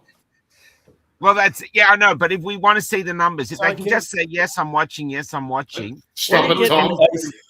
That's not a poll, Tom. That's a button mushroom. Both options are yes. And it's just to see, because you guys got to be more popular than this, because everybody with the Rumbles numbers are good. So I think these numbers are lying to us. I think they're a lie. And I'd just like to have some evidence if they're not. If you haven't hit 1 or 2 yet, hit 1 or 2. Just type 1 or 2 if you're watching, just so we can get. Because, if you guys crack 1,000, you're going to feel great. Because you had a great guest on today and fucking no numbers. It's fucking disgusting. So they must be lying. You know? We got the good ones, though. How amazing was he? Oh, he was great. He was seriously good. And I'm not stoned. I'm still not stoned. I'm working. But he was seriously good. Did you get drug tested at work? Did you get drug tested at work? By myself. Yeah, and if I'm not stoned, I can't turn up. There's a but it's the thing, yeah. I'll tell you something funny, PJ, that I met a woman. Woody interviewed one of the top surfers in the world who was unvaccinated, and I was thinking, oh, you lucky bastard, why can't I get a one-off like that? And then I had this woman turn up who was about 70 years old, and she wanted to do an interview, and I'm like, and I was in Tenterfield, and she said, I'm a world gold medal athlete. I said, really? What in? And she goes, 3-paper joint rolling. Right? She won the Nimbin World Championship 3 times in a row. So I said, let's do it real serious. I'll talk to you serious, like it's a real serious interview, and you do it serious. And she did it. It went fucking viral. But yeah. But she was the one that said the line. I said, did they drug test you before you do it? She goes, yes. And if you're not stoned, you can't compete. That she was where I got that from. She was so good. 17 seconds or 11 seconds or something for a 3-paper. Oh, that'd beat me easy. Oh, I had right. me fucking useless out of that. Yeah, not that I know what it is, you know. Something. I don't smoke anymore, but I can roll the meanest. The only I couldn't kill. I'm trying to teach the young people. Yeah, man. The only joint I roll is my ankle. They have forgotten. It's a good skill to have. It's very communal.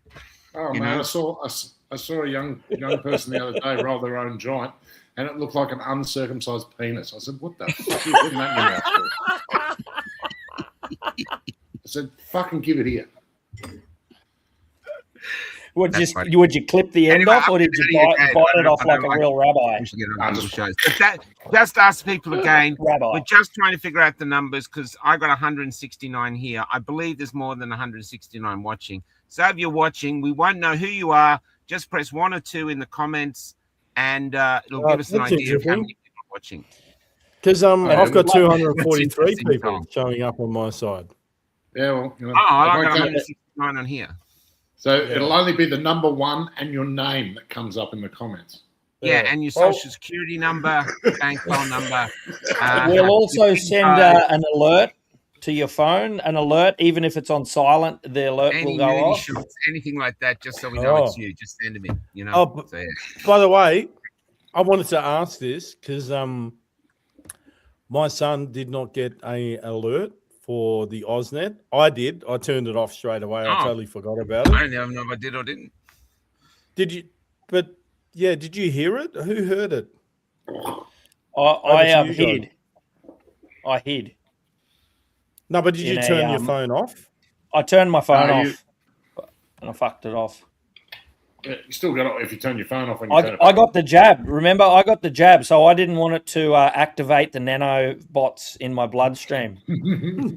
Well, I got one that said, "Be careful with me." So be careful of this show. It said, "What the fuck?" That's what it said. Australia wide. Don't watch What the Fuck. Yeah, we send them out every week. Yeah, that's Do not watch this show. Everyone will tune in. But yeah, it went off night.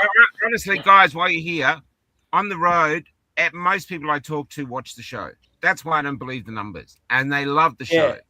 It's a highlight of their week, and it's all 3 of you together. You've got a great mix. That's why I don't like being on. The 3 of you have got a really glorious mix. You know, Tom's holding it together, even though he's completely smashed.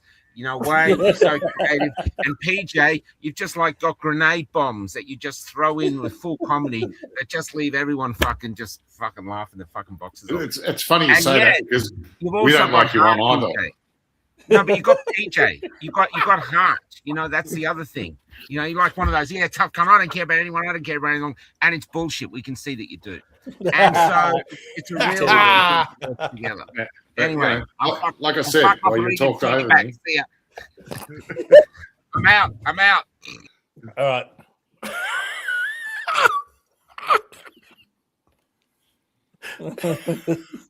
There you go, Tommy. Because you're just dropping A-grade bombs, and PJ goes, "We don't like you on the show either." Kind of a bloke. Yeah. To bring it back dream. To the alert? Yeah. Yes. Go. It's my. Just.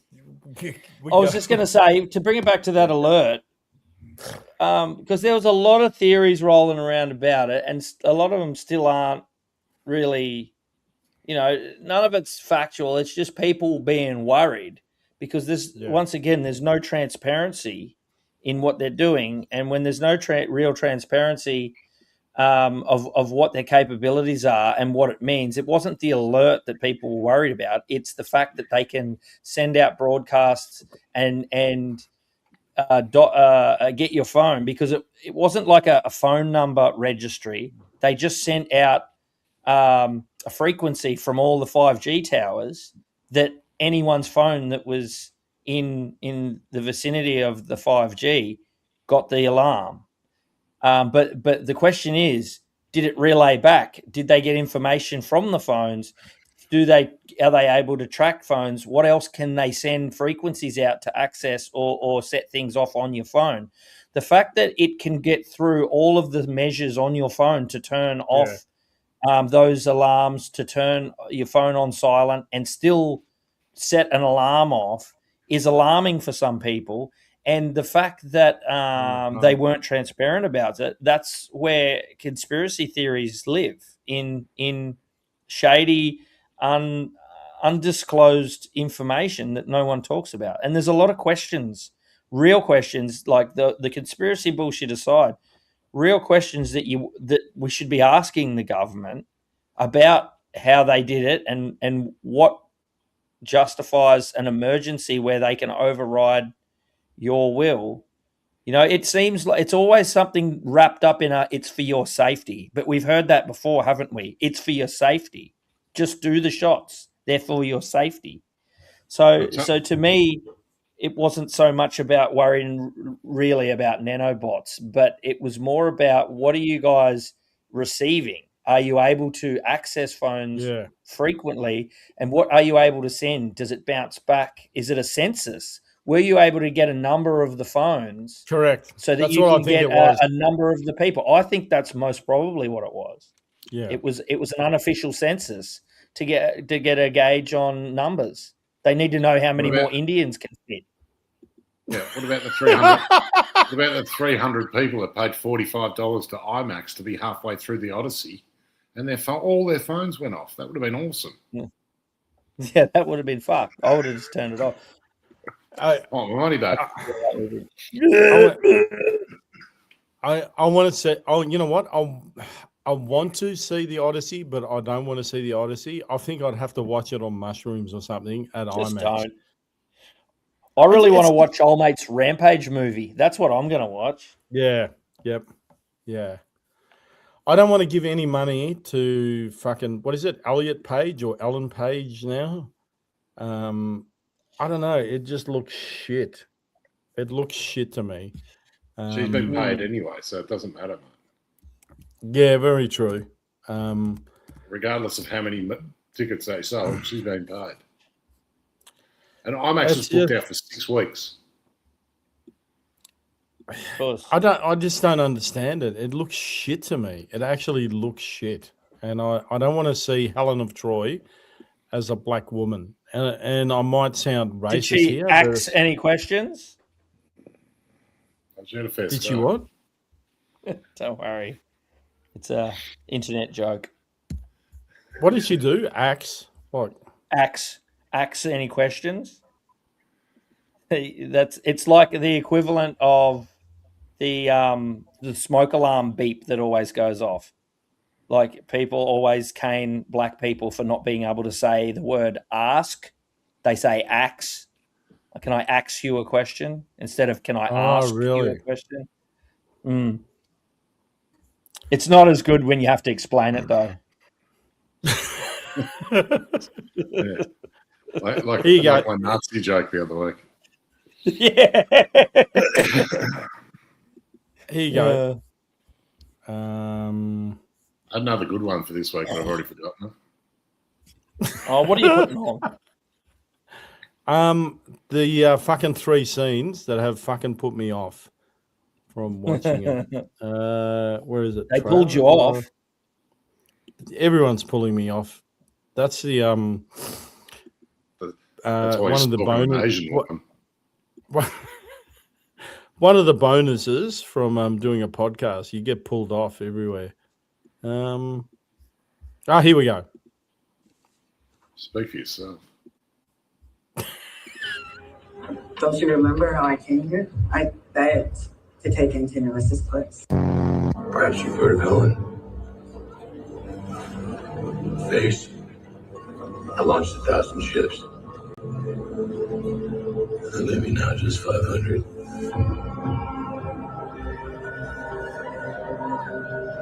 So many left on the battlefields of Troy for that face. For your brother's ambition. This one looks familiar. No one is going to hurt you. My name's Eurylicus. What's your name? Cyrillicus. My name is Cyrillicus. And Bernie, scream into the ground.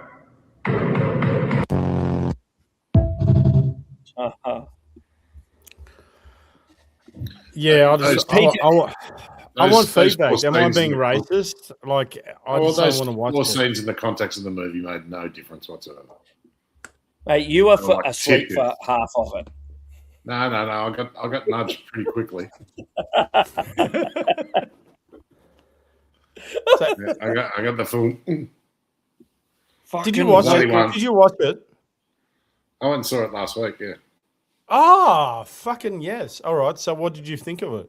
Well, you fell asleep. Yeah, that's a fucking indication. Well, like I said, you put me in a movie theater for 3 hours in the dark there's a good chance I'll go to sleep. 20 minutes and I'll nod off. Oh, hang on a minute. We did But if 2.5 someone tries to hours on change the fucking channel, mushrooms. I'll crack the shit. Yeah, but you're on mushrooms, mate. I'm It's a watching different that. thing. Yeah. Oh yeah, I felt myself going, and then I was where Ruben was next to me. Yeah. I'm going, he's got a fucking bag. I said, thank you. But I did take 8% wild turkeys in with me. Nice. Well, you guys are having parties. Yeah, man. I don't go to this candy store. I go to Richie's IGA. Yeah, boss. I was thinking of getting the 12%ers. There was Yeah, two yeah, of them. fuck. I should have got that. Yeah, except they're $47 for 4. Yeah, and they're about that big. They're like 200 mils. They're tiny. Yeah, they're little hand grenades. Oh, no. We had full ones, 12%. But I think there was something. If you there was want only 2 left. maximum damage, I've seen ones they're called Wild Boar. They're 500 mil cans, and they're 15%, and they're $20 a can. Wow. It's basically a bottle of wine. Oh, you've read? can. Don't worry, I haven't drank one, but I've read the label, and it says bourbon flavored beverage. So basically, they're made in Laos. It's just moonshine with a bit of fucking bourbon dropped into In Laos. They're made in Laos. That's isn't that where the people died from alcohol poisoning? Yeah, Vietnamese. Correct. They did. Yeah, so I made that bit up. They did. No, they did. They died in Laos, in Cambodia. Yeah, Yeah, the cans aren't made there. I think they're made in New Zealand, but oh. I made that bit up. Sorry. Okay. Yes. Right, you Bet, killed the joke. Straight up. I want one immediately. And you know what? Yeah, exactly what Wayne just said. I'm looking to go, well, I'm not going to buy it now. I'm like, oh, that's enticing to buy now. Someone died from it. Yeah, I might have one. Yeah, I mean, they want Christ. $20 a can. Drinks. Yeah. Fuck, would you split it? Would you get it and then just put it and take shots out of it with if you're going for another maximum damage, you can't go past a 2 litre of Fat Lamb. That sounds like a Yui Bowl movie, Maximum Damage. Fat Lamb with tequila. Here we go. What have you got? This is, I actually took this at when I got the 8%ers. That's what I was looking at. See, there's 12%. Look at the size of the can, mate. Yeah, you're actually right. Yep. I'm glad I took that. Yeah, so it's actually smaller, but it's 12%. Oh, yeah. That's fucking nuts. That should actually be illegal. Well, it's on special. I think it should be. Why do you need 12% in a fucking can? Why do you need Jack Daniels at 49%?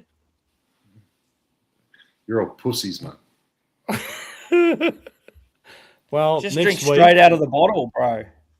Next week, we're going to put it to a test. I might actually message email Woodstock and ask for a free fucking sample. I'm sure. Yeah, I think so. Sponsorship. Cindy Ray said, "Go hard or go home."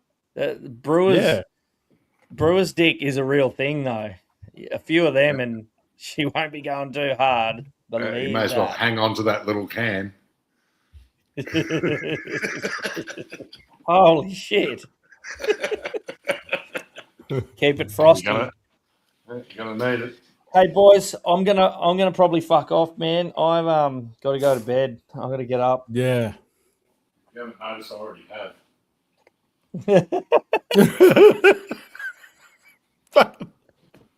PJ's not even closing the laptop. He's just going to bed.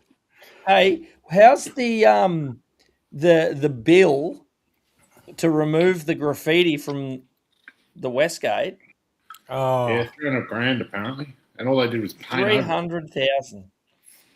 They should have left it there. It was beautiful. I'm getting a headache from it. Yeah, you know why? because you posted it on the WTF podcast group or whatever, and you go, basically, how is it going to cost more to get rid of? Like maybe 50,000, I'll buy that, but not over 100. So 300,000, okay. Dudes, that's what dudes literally.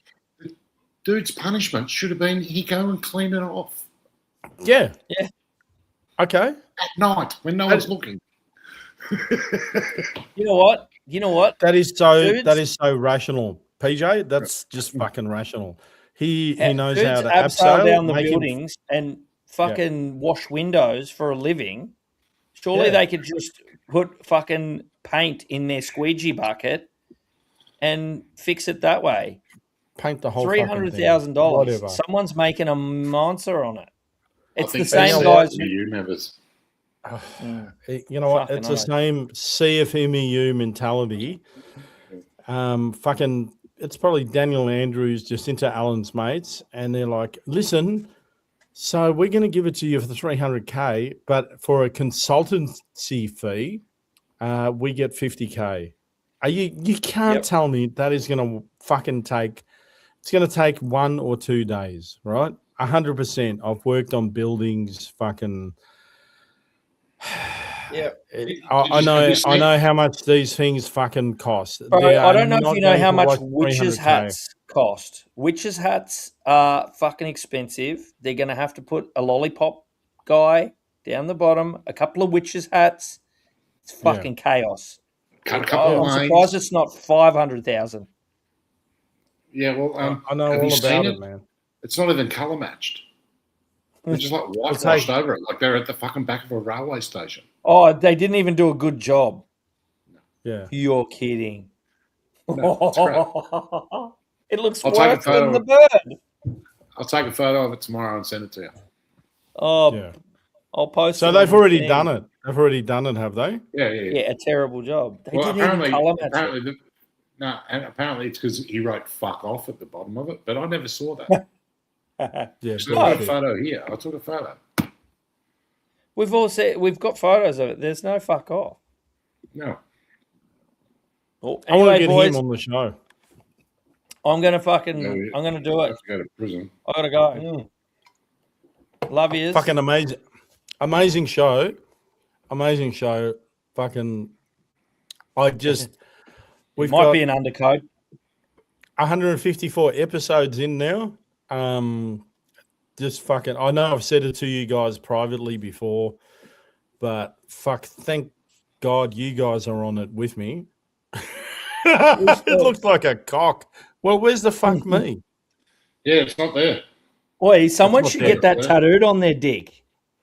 I'm That'd gonna be a do good it. dick tattoo. I I'm might gonna get do it that tonight. tattooed on my leg. Yeah, I was going to do it in Vietnam and not tell you until I got back. Can we all just get it show done? Mm. Get it tattooed. I have to do my leg because it's the only bit that's not got tattoos on it. The other leg's done. Yeah, I was And, I'm getting like downways on my leg, Pam the bird. I'm gonna get it done. My cock doesn't work anymore nowadays anyway, so might as well. Weren't you going to get $100 note tattooed on your dick so you could say to chicks, "How fast can you blow $100?"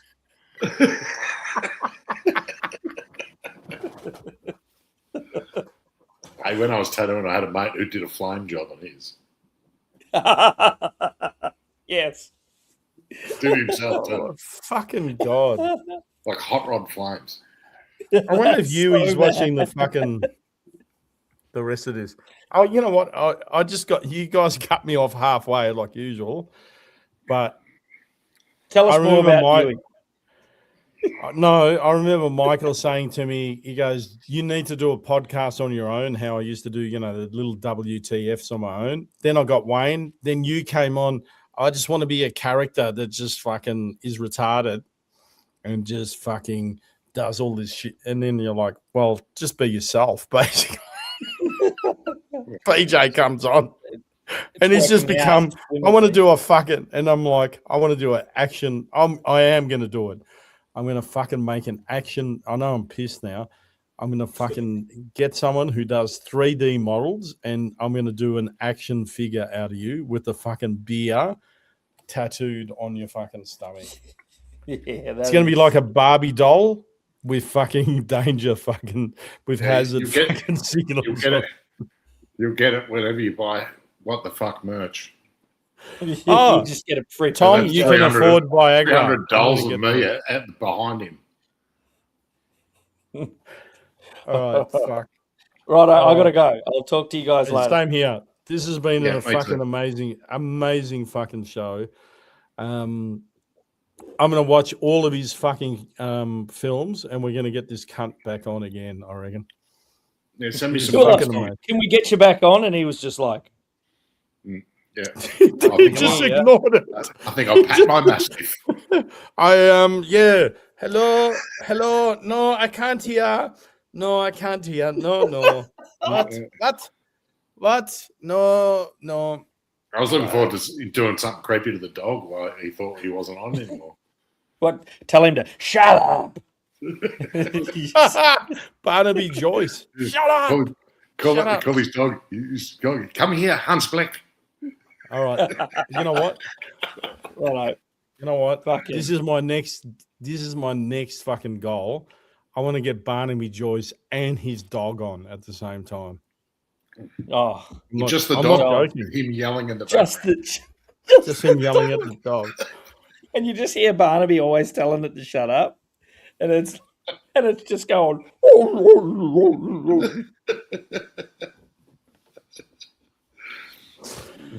All right, over and out. That was fucking amazing, man. I can't believe we've had the fucking guests that we've had on. I mean, we're not getting fucking big numbers, but then again, like Michael said, I think I don't give a fuck about the numbers. I don't even. Who gives a fuck about the numbers, man? It's hilarious. Yeah. It's hilarious fucking seeing you in fucking up in Queensland, fucking someone recognizing you when you're out with your workmates. Dude, and that's a good point. I walked into a random pub in a random town, a little town in the middle of nowhere, and a dude rolls up and's like, "Fuck, are you Wayne?" And I'm like, "Yeah." And he's like, "WTF show." The boys, I wasn't even that surprised at the time, but the work boys that I was with freaked out. They were like, "What the fuck?" Because they always hear me talking on the podcast, but they didn't. And then they were like more excited. They were like, yeah, he does the podcast every week. And they were like more pumped than I was. Yeah. Well, I'm glad no one's recognized me. No one's recognized PJ. You're the most recognizable out of all of us with the neck tattoo and like your look. It's fake. It's fake. It's fake. It's only for the show. I wash it off when you guys go. There's stick-ons, mate. He's wearing a toupee. He's really bald as well. Yeah. Oh, by the way, I'll see you Saturday, but I might be 5 or 6 p.m. I've got to fucking. Sure. Oh no, it'll be all over by then. Your brother's already fucking been messaging me. Like, I know. I went and saw him for his birthday on the weekend. He's a pest. Oh yeah, happy birthday to Michael. By the way, big happy birthday to Michael. This show is dedicated to Michael. Yeah. All right, guys. Thanks for tuning in. It's been fun. Love you all. Yeah. Nick Beck, that's his sex robot. Ha ha. All of you guys, like fucking, I just, yeah. Like credit to all of the people watching, fucking PJ and fucking Wayne who have made this what it is. I'm like, you know what? He's going to give us a cuddle if we're in the room. I love you guys. I recommend 8%ers, nothing less. You do not have to buy 8. Hey, 8%. That's how many white people are in the world. That's synchronicity. That's synchronicity. Right. I'm only drinking 8%ers from now on. I'm going to get 8% tattooed on my neck. You know, instead of the 1%ers, I'm going to get the 8%ers. I think that's going to be my first tattoo this weekend. And we're going to get PJ's brother to do it. Good luck with Indian ink. Let's do prison Love tats. you, brothers. Shall I end it? End it. End it. Says.